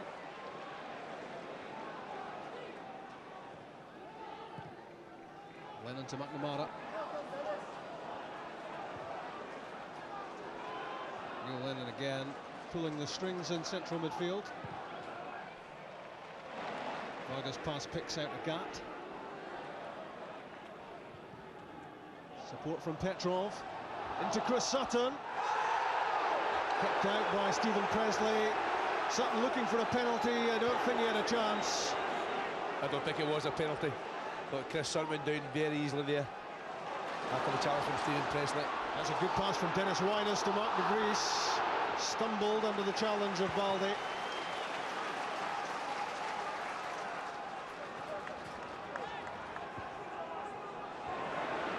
It's given away by Severin, but it's good play from Sloan. Into de Vries, and back again. Needs a good ball into the box. Sloan delivers, but it falls between the two Hearts players in the box, Wyness and Stamp. Douglas grabbed it. Well, Hearts starting the second half the way they started the first. They really are trying to get after this, and the supporters are responding. They're working very hard, Hearts. That's the only way you're going to get anything from this game. If you let Celtic settle, they'll pass the ball around, they'll pick you off, and they'll get the second goal. The Hearts working really hard to try and get the next goal, which is going to be vital. Wyness back to Maybury. Now tries to get beyond McNamara.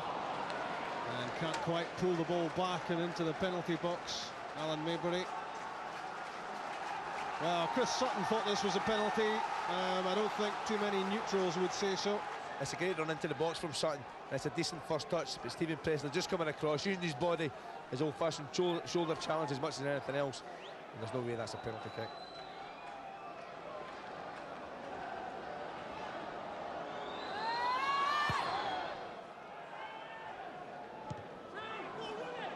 Hartson's layoff.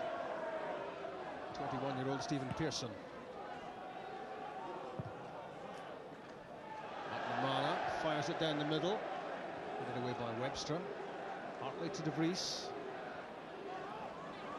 One back by Sutton.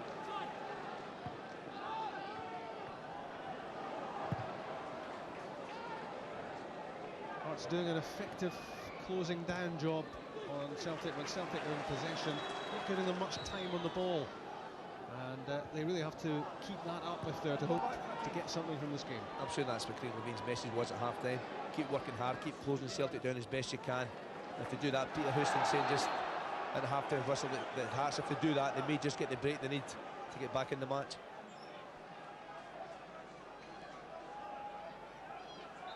Put some words in his mouth, Jake. Yeah, he's urging Patrick Norwood to get forward down the left side and drag a gap back into defensive position. He feels they're not getting forward enough there, and this opportunity for the free kick to be played forward. When I said put some words in his mouth, of course I meant if you can find some room for the chewing gum. Here's Scott Severin. Robert Sloan. Early ball in from Mark de Vries, but it's good goalkeeping from Rob Douglas.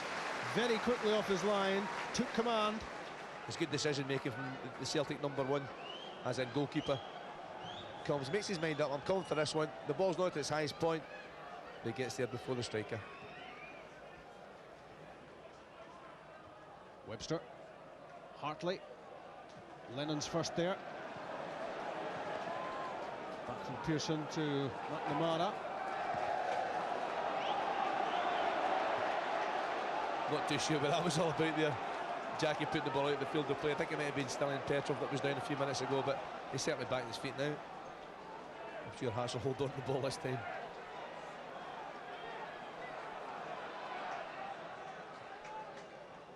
Skipper Stephen Presley. The pace of Pearson gets him away from Presley. Free kick against Hearts. Presley knows all about the pace of Pearson, now Scottish international colleagues. Pearson having played the closing minutes at Hampden against Holland. And he will feature more and more for Bertie Vogt's team in the weeks and months to come. Varga up for the free kick, Baldy 2. In from McNamara towards Sutton, John Hartson's there. Still danger for Hearts. Celtic appeal for a penalty. It's an offside, Rob.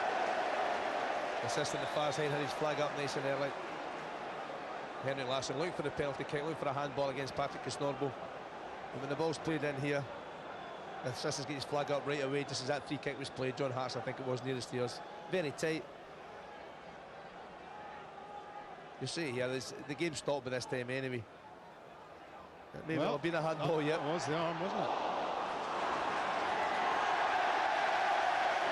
Again, swinging from one penalty box to the other, but I think you could see from that second replay there that Celtic had a serious shout for a penalty against Patrick Kisnorbo. He brushed the ball away with his right arm, and Henrik Larsson immediately wheeled towards the referee and said penalty.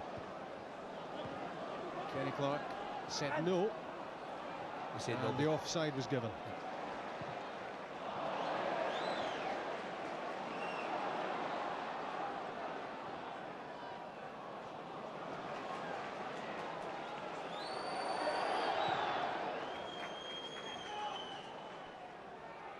Kisnorbo. Straight at Lennon. Petrov held back by Sloan. Interception by Severin. That's a foul, surely, against Sutton. Again, it's very competitive. Both sets of players closing each other down, not allowing them the time to lift their head and play passes. Lots and lots of challenges in the game.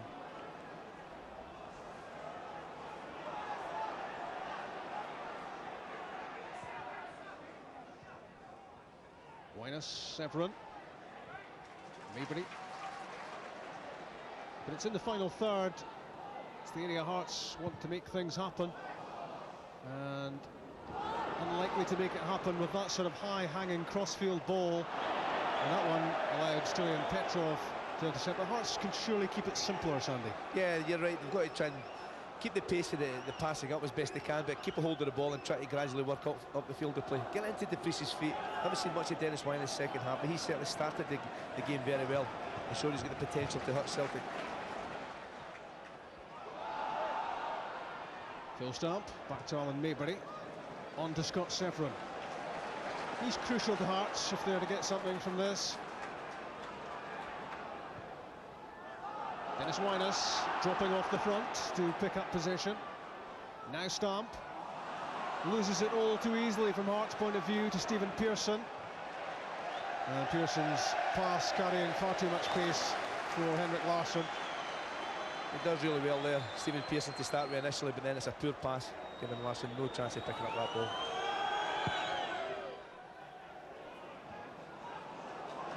Sutton's header, floated away by Webster. Petrov. Now with the gut. Chris Sutton hurt. And it's a Hearts free kick. It's also a free kick against Sutton, yeah, quickly taken.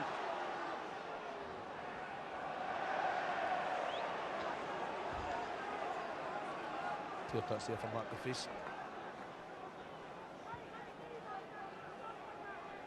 Calm down, calm down. Okay, Chick, what's he saying? What he said was, Stephen, run with it, run with it. He's wanted Stephen Pearson to take the ball. He's released it to him. Again, the long cross-field pass which you're out of play there. Run with the ball, he's telling him. Presley's header away. Chris Sutton battling for everything. In towards Larsson. Phil Stamp emerges with the ball.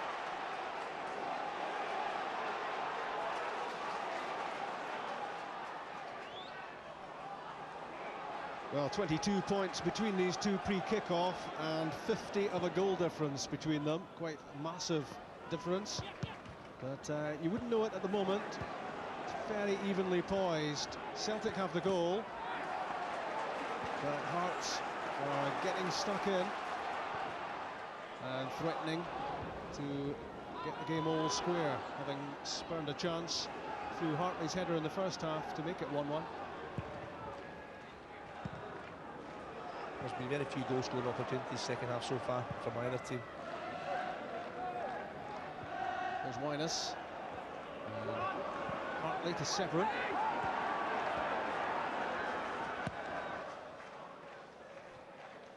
Balde wins it against De Vries. Now with Petrov.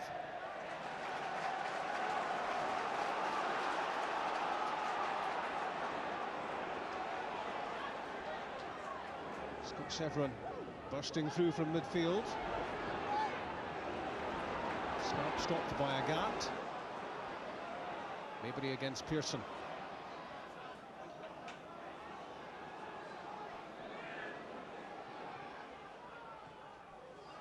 Good touch from Phil Stamp. It's Mark De Vries. He's tugged the shot wide. Right on the hour, De Vries spurns a great chance to get it all level. Best chance in the second half. Great play between Stamp and Winus. That's a great little layup from Winus. It defeats us. If anything's get too much time here, Vesely snatches at it a little bit. It's across the goalkeeper. It's the right area, but also doesn't hit the target. You don't have to tell a big striker. He knows that's the chance. It should have been one each. It should have been his 11th goal of the season. It should have been 1-1. It's not. Celtic still have the lead. And Hearts, having missed that one, have to go again and try to create another goal-scoring opportunity. They'll feel they're well worth it. McNamara's pass. Larsson's after it. Webster covering across in behind Presley. That's great work from Henrik Larsson. It sets up Stephen Pearson, Chris Sutton, John Hartson, it's Petrov, and Stilian Petrov could have scored his second of the game there. That's another great passing movement, one end of the field to the other. This time Henrik Larsson does really well here. Wins this tackle, wins it 50-50. Stephen Pearson does well driving across the box. There's great little passing movement here. Eventually the ball coming to Petrov. You've got to hit the target again. Unlike the first half, blazes that one well over the bar. You've got to see a chance at each end. Petrov certainly wanted to be working the goalkeeper as a bare minimum there. He blazed it high.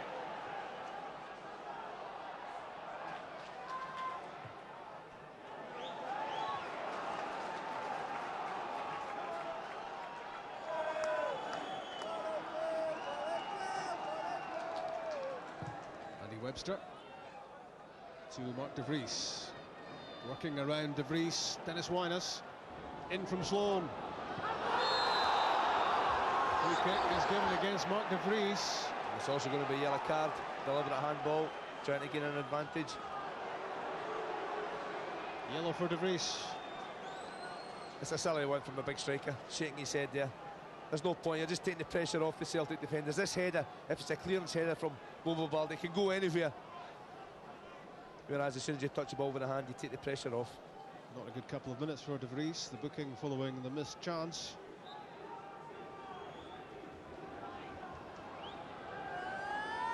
Rob Douglas holding on to the Celtic goalkeeper's jersey from Magnus Hedman. Meantime, that's tempted him to stop his agent's interest in securing a move for Douglas, who was unhappy when he was out of the first team, naturally enough. Lennon to Sutton. Now John Hartson. Good block, Stephen Presley. That stops Celtic making it 2. That was a wonderful exchange which set that up for Hartson. Good ball winning from Hartley. Now Stamp to Sloan.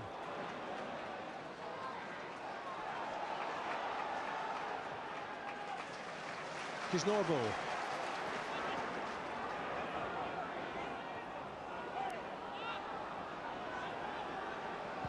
Rangers win against Motherwell yesterday, made it 8 points between the top two. Celtic looking to open it up again to 11. But that involves them winning here. Nothing is certain at the moment. There have been chances at both ends. Chances for Hearts to square it, chances for Celtic to get the second goal, which they, I'm sure, would feel at that point would make the point safe.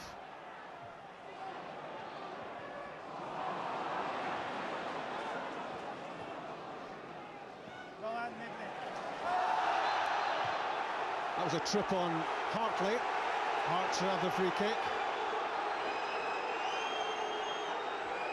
And you can see how much Hearts are troubling Celtic by the number of free kicks that are being given away by the champions in waiting. Well, it's the fact that Hearts are working Celtic so hard. Another free kick in their favour. De Vries, Webster. Certainly dangerous inside that box. Hartley takes the free kick short to Phil Stamp. His shot kicked away by Neil Lennon. Didn't carry an awful lot of power.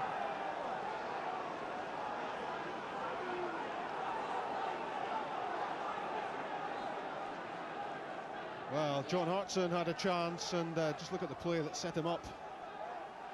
It's good passing from Celtic again. Hartson involved way in the right-hand side. You'll see just a little 1-2 here. I think it's into Chris Sutton, a little flick. That's what it's all about. But watching this challenge from Stephen Presley, great block. A little flare-up on the ground between Phil Stamp and Neil Lennon. They have been known to overheat, those two. I think it's a bit of handbag stuff between the two of them.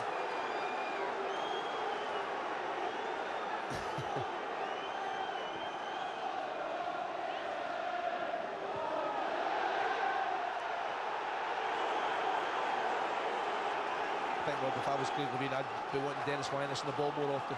I've only seen one flash off him second half. They set up a magnificent chance for Mark de Vries. I haven't seen enough of him. If I was Craig, I'd be saying to his players, get the ball to Winus just off that front area where he could maybe cause them problems. That's a free kick, Robert Sloan's offence against Ilyan Petrov. But he's a player of promise. Sloan just 20, getting plenty first team exposure at the moment.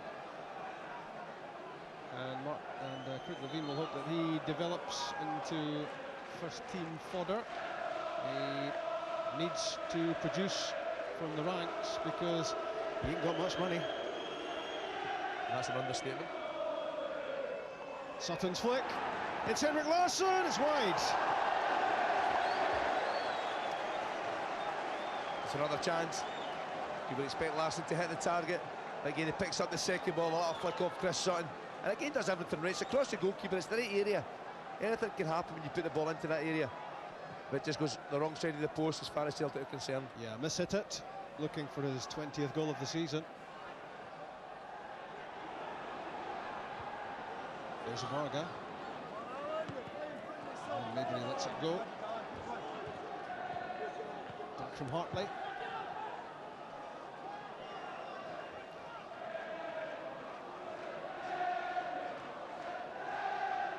Hartley collects again. That's for De Vries. Sutton to Larsson. Hartley tries to get back to win the ball, but you can only get at the ball by getting through Larsson. It's a free kick. Good play from Henrik Larsson, protecting the ball well. As you say, Rob, the only way he's going to get the ball is to commit an infringement.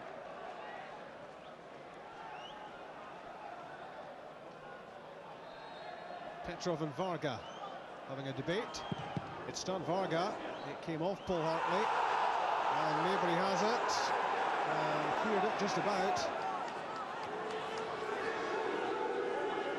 Chris Sutton's cross. And it's into a safe area for Hearts.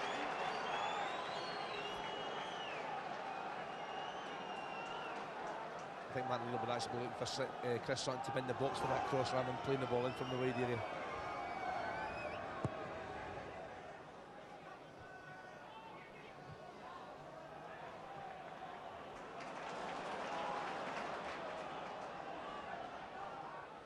Sloan into Winus. Stamp couldn't get there. He's back doing the defending, Chris Sutton.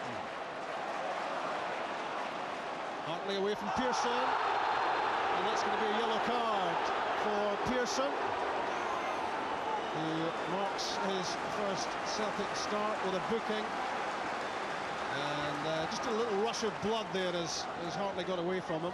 Paul Hartley does well to win the ball defensively and then commits himself forward, cuts across the young Celtic midfield player. And that's just a rash challenge, silly one. Can't have any complaints about the yellow. And it does offer Hearts a set piece. 6 inside the area for the Tynecastle team. Over the ball, Paul Hartley and Robert Sloan. Phil Stamp's having fun. Sloan's efforts blocked by Sutton. Stephen Presley floats it in for De Vries. Did well to get his head to it, Mark De Vries. Second tried to play it back in.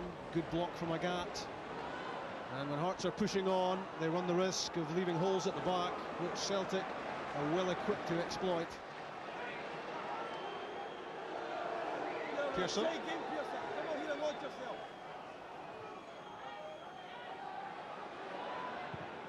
Varga's pass went straight at De Vries.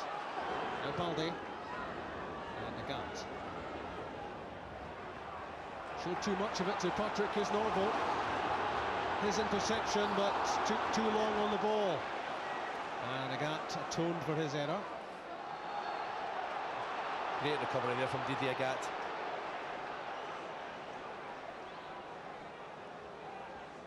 He's got a great attitude, Didier Agat. He's very calm and doesn't panic about anything. And of course, with his sort of searing pace, even when he does lose the ball, he can get back there pretty quickly.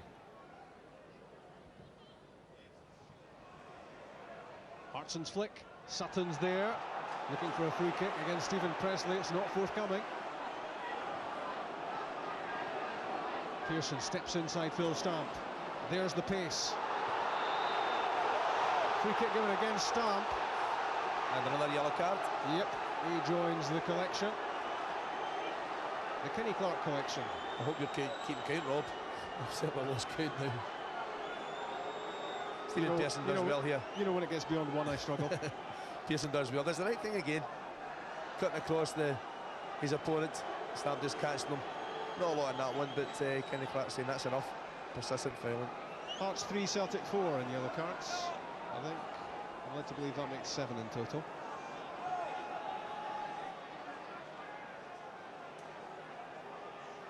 So it's all about defending here for Craig Gordon and his teammates. Keep Celtic out and then again set off in search of an equaliser. Petrov's free kick. Chris Sutton trying to divert that into the net, but it was slightly behind him. I think Sutton goes just a fraction too early. It's a marvellous free kick from Petrov. Chris Sutton, all right, he's actually there before the ball gets there. That's why it was such a difficult header.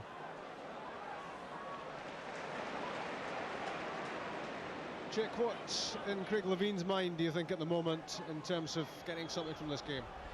Well, he certainly thinks the Hearts are defending too deep now. He wants them to take the game to Celtic. Certainly, in terms of that free kick, even they were sitting very, very deep in their own, towards their own 6-yard box. But generally in play, Rob, he wants the back line to come forward a little bit, bring the midfield forward as well, and take the game to Celtic. They're sitting in far too much for his liking. Here's Petrov, the scorer of the only goal so far. Didier Agat making progress. John Hartson tries to find a way through. There's Severin, but Agat has it again. Presley this time. Severin over the top. And Baldi finds a good header, which gets the ball back to Douglas. Next Sunday, we're at the Dundee Derby, second of the season. The first was a game of 2 halves, you'll possibly remember, at Tannadice, this time at Dens from 2:40 BBC One Scotland next Sunday.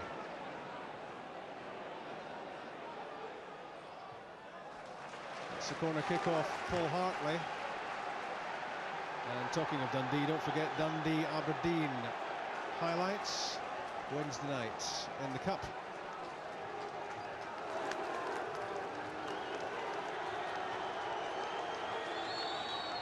Hearts have got everyone back inside their 18-yard box trying to defend this set piece.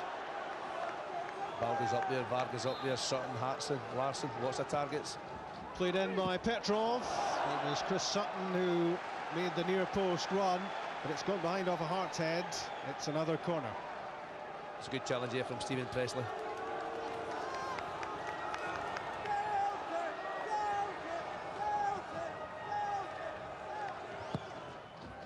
Petrov hammers in the corner. Andy Webster got his head to it. Baldy tries to play the ball back in. I think it's fair to say Bobo Baldy's not a right winger. Now, Chick, Martin O'Neill's not going to feel totally secure about this until he sees another goal or two going in. Any changes afoot? Yeah, he's had a lot of conversation with John Robertson. I think they are contemplating the switch. It might be Sean Maloney who's going to be introduced, and it might be Stephen Pearson who's coming off. Then again, it could be somebody else coming on and somebody else going off. No, that's true. I hadn't thought of that, actually. It's the detail that makes all the difference. Check that as it sounds, I think I actually agree with that. I think there's a fair chance that could happen. Pearson, it's his debut today. He will be feeling the pace just a little bit now. 15 minutes left at Tynecastle. Hearts 0, Celtic 1.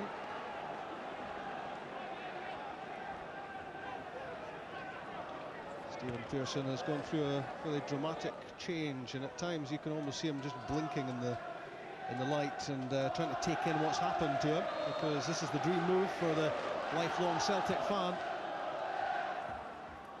There were chances he might have moved somewhere else, but there was only one club for him after starting for Motherwell. Played away there by Maybury, and it's Alan Maybury again. Given away this time to Varga. Good defending from Presley, and collected in front of him by Scott Severin. Foul on Severin by Larsson, but Hearts still have it, so advantage applies. Severin again doing the fetching and carrying in the midfield, linking the play together. He's played well today, Scott Severin. He's been all over the place trying to build attacks, but also working very hard defensively to stop Celtic playing through the middle of the park. And he, of course, one of the players out of contract at the end of the season. Kisnorbo to Wyness. The return pass didn't give him an awful lot of hope, but Kisnorbo works it back to Wyness. There's De Vries. McNamara heads it clear.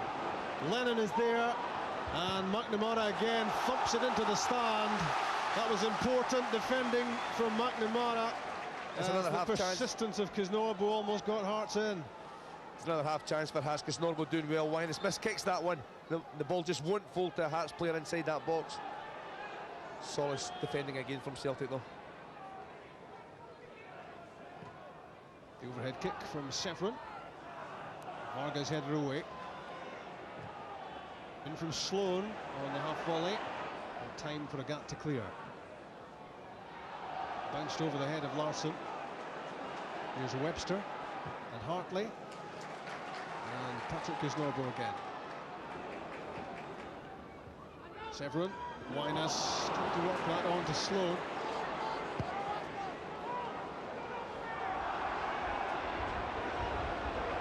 Chick, I can't remember if Beattie for Hartson was one of those possible substitutes. I'm sure I mentioned that, did I not?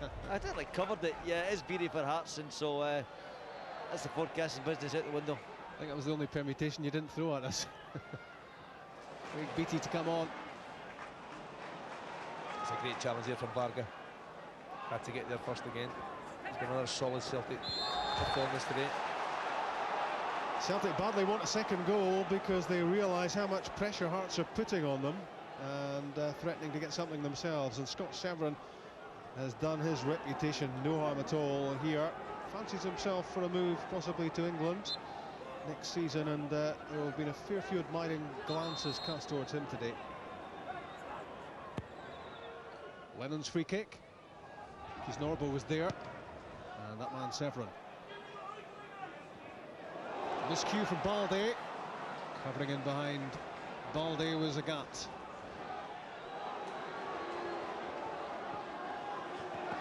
Pearson kept out by Sloan, who switched over to the right-hand side. McNamara back to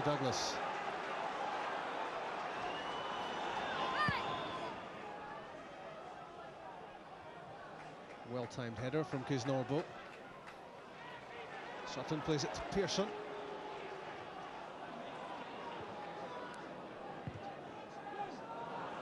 Stilian Petrov finds some room. Larsson.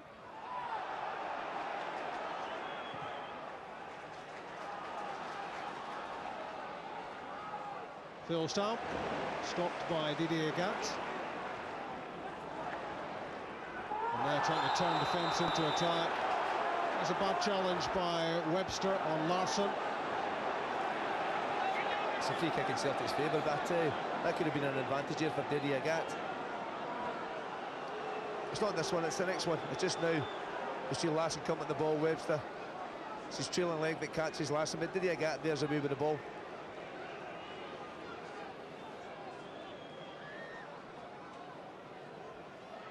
Sean Hartson waiting for this free kick to be taken, but he won't be on the pitch when it is taken because the decision is Hartson off, as exclusively revealed, and it's Craig Beattie on at his 20th birthday on Friday, and he will look to mark that with his first goal in the league this season. His only goal so far has come in the CIS Cup. Lennon's free kick in. Another penalty claim. Another one rejected.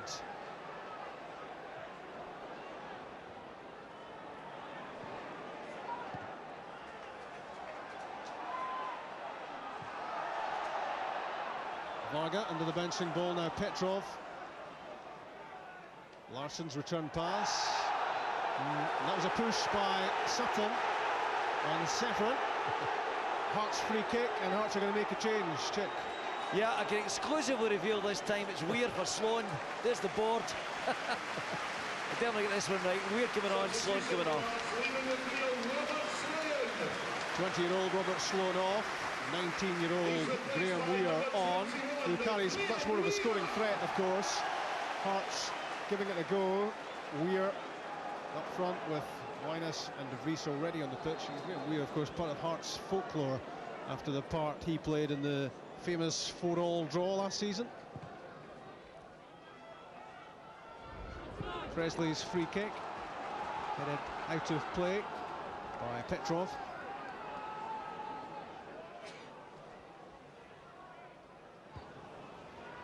That was Chris Sutton's header.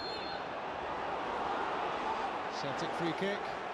And the penalty claim for Celtic was against Stephen Presley. Here you are, judge for yourself. Well, the ball's put in the box, but Stephen Presley, I think the ball hits his hand, but it's not hand to ball. You can't see, he's trying to get his arm out the road as much as anything else. It's been very harsh if that's given against them. Beattie against Webster. Andy Webster flicks it to Kuznorbo. There's Varga with the up and under. It's an offside. I think Hearts have changed just a little bit now. They're playing 4-3-3. We're up beside Wyness and De Vries. Hartley, Severn, Stamp, midfield three. But I guess by putting another striker up through the middle, Sandy, it means just you lose a little bit of supply in the form of what Sloan was providing. You lose it from wide, but I'm sure Craig's saying to maybe Kuznorbo's full-backs try and push on a little bit, try and get back in the game in the last few minutes. Here's Wyness and Severin.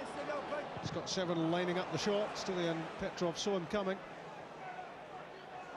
And he wins it back well. He deserves something from this, Severin, the effort he's put in. And he's also got a problem, I think, Scott Severin, I think, feeling the back of his leg. I think it was a kick more than anything else in that challenge here, Rob. I don't think it's a hamstring strain or anything like that. More a knock. The long throw picks out De Vries. And there was a push on Sutton, which was spotted. And Hearts are running out of time if they're to mount a successful salvage operation here. Nearly 84 minutes on the clock. Still they trail. The one thing about Celtic today, they've had to defend well. Hearts have created lots of opportunities, and their back players, Varga, Baldi, Agat, McNamara, have all played really well when they've had to defend. Presley's flying header finds Stamp. On from Weir to Wyness. In goes De Vries. And Bobo Balde took the big decision there. As Rob Douglas came out, he decided, I'm getting rid of this. It looks half a chance for Matt De Vries, but Bobo Balde again showing that turn of pace to get there first. A Gantz header. There's Hartley and Severin. Alan Maybury couldn't keep the shot down.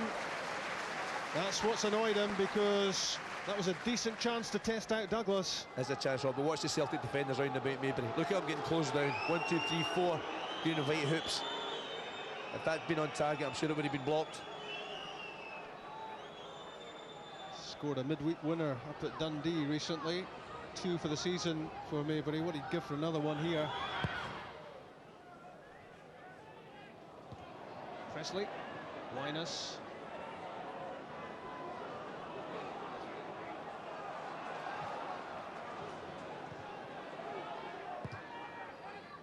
Maybury for De Vries. Holding off Varga, heading for the byline, Mark De Vries. What a good recovery from Stan Varga. It's a corner kick, but it could have been more serious for Celtic. A change coming up, another one for Hearts. Chick. Yeah, it's McKenna coming on. They're going to try and get him on for this corner, actually. Paul Hartley will make way. They're going to get this switch and try and get McKenna in for the corner kick and use his height, of course. That's one way to stop the corner kick. Hartley's going to take it. It's a bit of a good buster for Paul Hartley. And he won't be taking the corner kick. Marshall will make the change. And obviously, the aerial power of Kevin McKenna dictated the urgency with which Craig Levein wants to get this done. So Hartley off, having missed that glorious headed opportunity to square the game earlier on. Kevin McKenna can hope he can just do just that. In from Phil Samp. There's Mark De Vries. The bouncing ball still not dealt with. It is now. Jackie McNamara forced it clear. Alan Maybury back to Craig Gordon.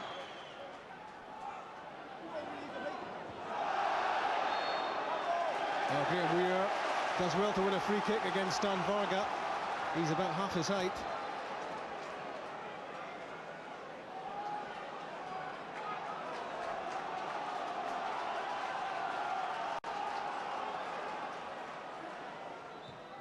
Severin's free kick, aimed at McKenna. It was a header, well won by Bobo Balde. Didier Agathe to Stephen Pearson. It's a speedy attack from Celtic. Craig Beattie gets it all wrong. I think that's his first touch of the game. Young Beattie, he really makes a hash of that one. Tried to play a cross goal there to Henrik Larsson.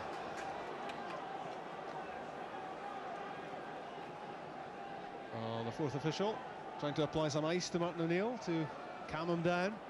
But he realises that things for Celtic far from safe, unless they can score again.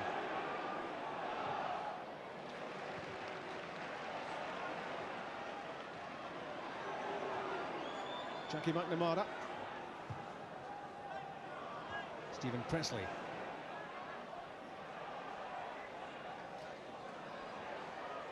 In goes Phil Stamp. Varga commanding again at the back. Petrov. Larsson. The reverse pass finds Craig Beattie. What a chance! Craig Gordon denies him the goal, which would have made the point safe for Celtic.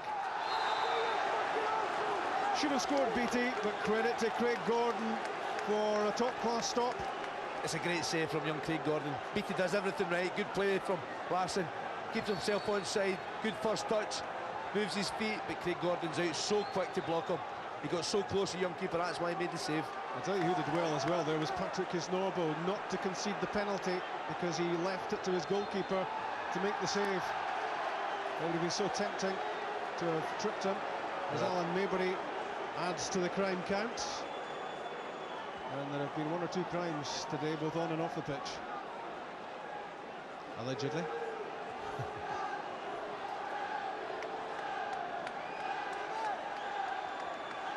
When is a free kick nearly a corner? Or when it's 2 yards from the corner flag. Julian Petrov fired it in. It came off the head of Scott Severin. It is a corner now. And the clock ticking towards 90 minutes. We're in the 90th. Man of the match. There's been a few contenders on that man here. Scott Severin's played really well, but for me, that the Celtic centre-back, Stanislav Varga, he's been outstanding. Has created lots of opportunities, but he's been solid at the back beside Bobo Baldi. He's my Bank of Scotland man of the match. 2 minutes to be added. It's not good news for Mark O'Neill's Heart.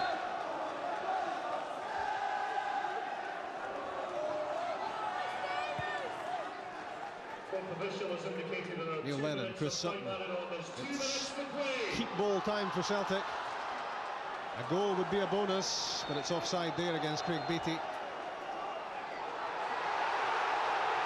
Well, the Hearts goalkeeper simply trying to get the ball back and get on with the game. Craig Beattie was trying to frustrate him there at every opportunity. That was good refereeing from Kenny Clark. Two young lads here trying to gain an advantage of some kind. 90 minutes played. Kevin McKenna's header played away by Baldi, and McNamara happy just to knock the ball out of play. Well, we're into that well-known last chance saloon.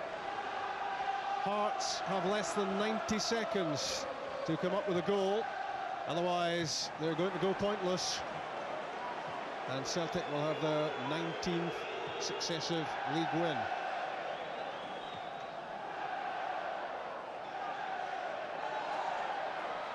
Swarming around the pitch, the maroon shirts, looking to get the ball back, looking to get it into the box, create chances, and they hope they can still get a goal, but we're now in the last minute of the match.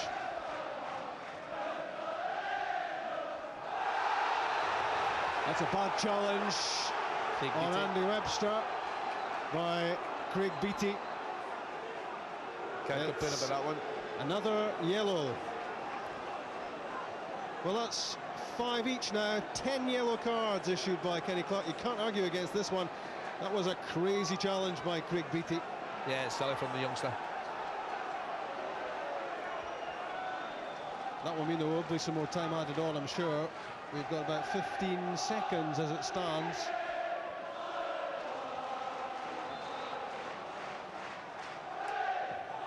Craig Gordon with the free kick. Looking for McKenna, but he couldn't get the better of Varga. Back in from Presley.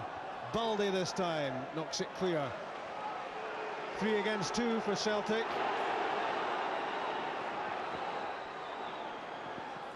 Craig Beattie on the move. And now just content to keep the ball in the corner flag. De Vries and Linus combine. Hearts need it forward. They also need Mark De Vries forward.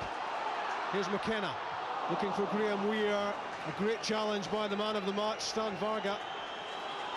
Had to get there again, Varga. It's full time at Tynecastle, a pulsating 90 minutes. And at the end of it, Martin O'Neill can celebrate a 19th successive league win, which re-establishes Celtic's 11-point Premier League over Rangers. The only goal on 27 minutes from Stilian Petrov, and it keeps the bandwagon rolling on for Celtic towards reclaiming the title from Rangers. Highly competitive, and Stan Varga was outstanding. He's the man of the match, and few would argue he had a big role to play, and it tells you much about Hearts' performance that players like Jackie McNamara, Stanislav Varga and Bobo Baldi had to be absolutely outstanding and commanding at the back for Celtic, because big questions were asked of them by a very impressive Hearts team. They will be disappointed about the scoreline, but they can't be disappointed with what they've given to this game. Craig Levein, I'm sure, will be delighted with the level of competitiveness from his team. But in the end, they lost by 1-0, and here's Stan Varga. Stan, well done, great performance. That was a tough game for you, wasn't it? Of course, I think last time we lost here anyway was a championship, and I think today we play very well, scored 1 goal, probably could score more, and I'm just pleased that we are still 11 points ahead of Rangers. Did you feel it was a very physical game? Mark De Vries giving you a hard game at the back? I think if you are in Britain, every game is very physical. You're really enjoying your football now. You really settled into this role at the back for Celtic. I'm just enjoying my football again, and I hope that will continue. Did you worry about getting a regular place in the team at the start of the season? I mean, you've now made this central defensive position your own. I must say that I was lucky because Johan and Josol get injured, and then Gaffer put me on the team, and I just took the chance, nothing else. Yeah, you've now regained an 11-point lead over Rangers at the top. Do you feel the championship is well within your grasp? I don't think so. It's a long way to go. Okay, Butler, Bank of Scotland, man of the match champion. Stan, well done. Thank you. Thank you. So I'm just going to get to sign this shirt. And well deserved too. Very solid performance once again by Stan Varga at the back for Celtic. He is the Bank of Scotland man of the match. We'll give you the names of the winners a little bit later. But of course it does restore Celtic's 11-point lead at the top of the table over Rangers. Hearts stay in third place, of course, 2 points clear of Dunfermline. But Celtic 58 points. They've now played 25 league matches unbeaten since that day at Tynecastle last April. And they've won the last 19. Championship winning form, Gordon. Absolutely. I mean, Alex McLeish even said it earlier on. You know, there's certain performances when you're going for league championship, you just have to scrape by, you just dig in there and win, and that's exactly what Celtic did today. On paper, this was a difficult away tie for them, and not just on paper, it was a difficult match, wasn't it? Well, it turned out that way. Yes. I mean, Hearts really pushed them all the way, fought very hard, didn't take their chances either when they could have got back in the game. But in the end up, Celtic also had chances they didn't take in the second half. I think it was probably just about the right result. Yeah, I'd go along with that, I think, Tom. I think for all that Hearts contributed a great deal to a very good match, I think probably Celtic just deserved it. Yeah, it's an outstanding match, as I was saying. You know, Hearts, take a lot of credit for the game in the way that they played. Battled very hard, had a few chances as well as Celtic though in the second half. But probably just slightly better quality was in the Celtic side today in flashes, and I think that showed. Let's take a look back over some of the best moments of an absolutely engrossing 90 minutes at Celtic Park. Stan Petrov it was who got the only goal of the game after 27 minutes, and a lovely piece of insight here from Henrik Larsson, Gordon. Yeah, as I said before, you just watch how Webster's made the challenge. I mean, he gets a break and end up going through the keeper's legs, but Webster made the challenge, and then Kisnorbo had to come in from the left back position, which left the space. Larsson's quick to react, good run from Petrov. As I say, as Kisnorbo came in there, young Sloan's had to chase, but Petrov's got himself in a shooting position. And the main thing about it is, and we'll talk about this in a minute, hit the target. That was the difference between why that one's in the net and so many other chances went a begging. Yeah, this was one of them. The best Hearts chance in the first half came just about 6 minutes or so before half-time, Tom. And, well, Paul Hartley will certainly feel a free header. You've got to at least hit the target. Oh, yeah, without question. It's a glaring chance, really, a glaring miss. He's in there and just any sort of flick off it, it's hitting the target, he's got a good chance to get in. But as you say, we've talked about earlier, there's another one dragged wide for De Vries, really should hit the target there. And it was, I think the second half was full of these. There was great opportunities arisen and just not taken.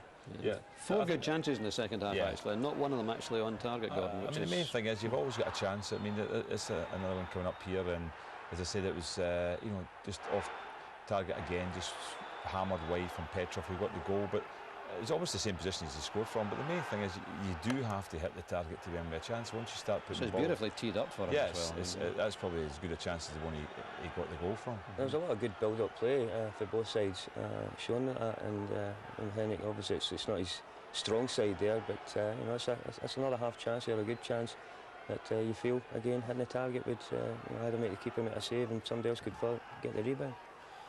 And well, this was actually maybe the worst miss of the lot, actually, from Craig Beattie. I thought it was a great run from Beattie. He stayed on side, lovely little slip through from Larsson, but I think he should have hit it first time. See when the ball comes here, this is when he should hit it, but he takes another touch, allows the keeper who does well there to come and close the space down, and then you've nothing to hit there because he's right on top of you. But if he'd hit it first time, I think he'd have scored there. It's another example of how to beat that flat line that Hearts had played. They were a lot deeper in the second half. I don't know if they'd done that purposely because Celtic were sort of breaking through in the first half, but it's just another example of how to do that, running across the defenders first. I think they did do that, Tom. I think they did sit in a little bit more second half Hearts because they were afraid, I think, of what we highlighted at half time. Celtic beating them with clever runs and getting in behind, so they played a little bit deeper. Consequently, they never really put the same pressure on Celtic as they had in the first half. So. Yeah. We talked at half time about the physical nature of the game, the fact that Hearts matched Celtic physically, which few teams can do. 10 bookings, which sounds like a dirty game, and it wasn't really, Tom, was it? No, not at all. It wasn't really a bad challenge in it, or a dirty challenge in it. Just I think few clumsy ones, weren't there? Clumsy ones, and a combination of fouls accumulating. But no, it wasn't. You can say it was a dirty game, physical game. Both teams going for it, committed, but not really bad challenges. No nastiness in it at all. Celtic, they'll pick up yet another 3 points, 19 league wins in a row. Martin O'Neill, who said beforehand he was a little bit concerned about this one, must be delighted. He's with Chick. Yeah, Martin, you promised us a fair old battle. It's exactly what you got this afternoon, wasn't it? Yeah, I didn't expect anything different, and it was a great win for us. We got a great goal, and as you say, we had to battle the whole way through, even to the very, very last minute of the game. I heard you encouraging Stephen Pearson to run more with the ball. What do you think of his first full match for Celtic? I thought he did fine. I mean, he's getting to know the whole system here. I just want, encouraging him to run with the ball, because where there's space to go into, go and do it. Go and commit yourself. That's your strength. And sometimes what happens, of course, is that if you lose the ball once or twice, you become discouraged yourself from running it, and then you're inclined to take the safer option. But he'll learn all that there. That's I was very, very pleased with him. We gave the man of the match champagne to Stan Varga. He's come a long way since he was on the outside, waiting just to get a place in that defensive trio, isn't it? I wouldn't have disagreed with your choice either. I thought he was absolutely immense. I mean, it was a physical battle. We know that Stan can play the ball. He's very, very comfortable on it. And in terms of coming to head the ball in the penalty box, I thought he was terrific, absolutely terrific. So the choice was well merited. What does the future hold for him at Celtic, Martin? He's got, I think that technically speaking, he might have another game to play. The fact is this year that we would be delighted to take Stan on, absolutely. And I mean, we've known that there for quite some considerable time now. He come in, he got his chance, albeit injuries to some other key defenders over the last couple of seasons. He got in, and he's just been absolutely terrific. So he's taken his chance. Great to him. You often wondered now, have a little joke about it, how he ever was let go by Sunderland. He's done very, very well indeed, and I'm obviously pleased for him. And just briefly, I sense you're very happy with your afternoon's work. Well, I am, of course. This is a tough place to come, and we had to go on and battle as hard as we could. But anything else, I think that Hearts realised also that we weren't just going to give up the struggle. Thanks, Martin. Well done. Thank you. Yeah, we know that Martin always looks for a strong physical defender on his side, and he's got 3 or 4 of them. But Varga and Baldy together are an imposing barrier for anyone, Tom, aren't they? Yeah, the height of them is immense. They're very big boys, and the partnership this season has been excellent. They're playing obviously more, you've seen today, more as a flat back 4, with a Gat on one side and McNamara on the other. But the two of them are, whether it would be a 3 or a 4, have been linking up and been the mainstay of the team this year, certainly defensively. Hearts will take a lot out of today's game, I would think, Gordon. I know they've lost it, but they're not alone in that and losing to Celtic. But there are a lot of good things for Hearts to take out of it. I think they will take a lot out of it. I think they'll be happy with the performance. They'll be happy with the work rate, the effort that was put in there. They'll be happy they've created chances against Celtic. The only disappointment from their point of view will be the fact they didn't take them. And they've had an opportunity there to get back in the game, a couple of clear-cut chances. Haven't scored. Paul Hartley's chance, De Vries's chance was also one with Dennis Wyness in the second half too, when he snatched it a little bit. So they've had opportunities and haven't taken them. But all round, it's maybe most of the time they look at the Old Firm games and they think, well, they're probably not going to win the majority of them. Very seldom can they beat the Old Firm in this present time. But I think that Craig Levein will be happy with the performance, no doubt. He will indeed, but are the Hearts fans happy? I wonder. A lot of complaints today and a lot of protests about Chris Robinson, who in fact talked before the game about the rumours which are apparently circulating that the club were in danger of going into administration. Well, he denied that. He said there's absolutely no truth at all in the rumour that Hearts were going into administration. But there's clearly a lot of antipathy among the Hearts fans to moving to Murrayfield, and you can understand that. When you see a game like today and an atmosphere like today, we don't want to lose Tynecastle, but it's a financial problem for them, and there doesn't seem to be a way out, according to Chris Robinson. No, obviously they'll be examining every option, every possibility. I don't think it's something that's taken lightly. As you say, all the supporters, that's where they play our games, and they all want to stay there if they can. But I think we'll wait and see how it develops, but it's certainly not an ideal situation for them. It was quite strange, Dougie, the contrast between Rangers and Hearts fans. The Rangers fans heard a rumour that Ibrox was going to be bought and leased back, and they reacted angrily against it, and yet Hearts fans are wanting that rather than moving away. It's unbelievable, the contrast for this exactly the same scenario. Yeah, it's interesting as well that Craig Levein and his players seem quite happy at the prospect of moving to Murrayfield with a good playing surface and better dressing room facilities. But what did he make of today's match? Here he is with Chick. Craig, I suggest to you that Hearts played very well there this afternoon despite losing the game. Yeah, and my emotion obviously is disappointment just now. You know, I'm sad really that we put so much into the game and didn't manage to take anything from it. Yeah, in the end you changed your tactics and really went for it. I mean, you must be pleased throughout the team. Yeah, well, I can't fault the players at all. I mean, I don't think there was a bad Hearts player today. I don't even think that anybody performed below their best. I just feel that on another day and a little bit of the rub of the green that we might have won the game. You blame the goalkeeper for the goal? Well, I haven't seen it. It was a tight angle. I don't know where the goal went in, if it went near post or far, but I've no idea. I will have a look at our video and we can talk about that later. But yeah, certainly, there are 2 occasions that he saved us with point-blank saves, and he's just a young boy, you know. I'm not going to start pointing the finger. Thanks, Craig. Okay, cheers. Yes, a lot for Hearts to be pleased with, but it's Celtic who pick up the 3 points, a 1-0 win. Stan Varga, the man of the match at Tynecastle this afternoon. Robert McFadden from Fort William, George Hodge from Biggar, and Catherine Buchanan from Kirkintilloch are the 3 prize winners, courtesy of the Bank of Scotland. Well done to them. 2 matches in the Premiership this afternoon. Arsenal go back top of the table after Manchester United's surprise defeat at Molineux yesterday. They won 2-0 at Aston Villa. 2 goals from Thierry Henry, 1 in each half, the second of them a penalty. And it's half-time at Stamford Bridge. Chelsea 0, Birmingham 0 at the moment. No goals so far at Stamford Bridge. That's about it from us for this afternoon. We're back as always on next Saturday. Before then, there's a Tennant Scottish Cup third round replay to come. That's on Wednesday night, Dundee Aberdeen, and the highlights are on BBC One Scotland at 10:35. That's Dundee Aberdeen on Wednesday night. Meantime, hope you enjoyed the game this afternoon. From Tom, from Gordon and from me, bye from now.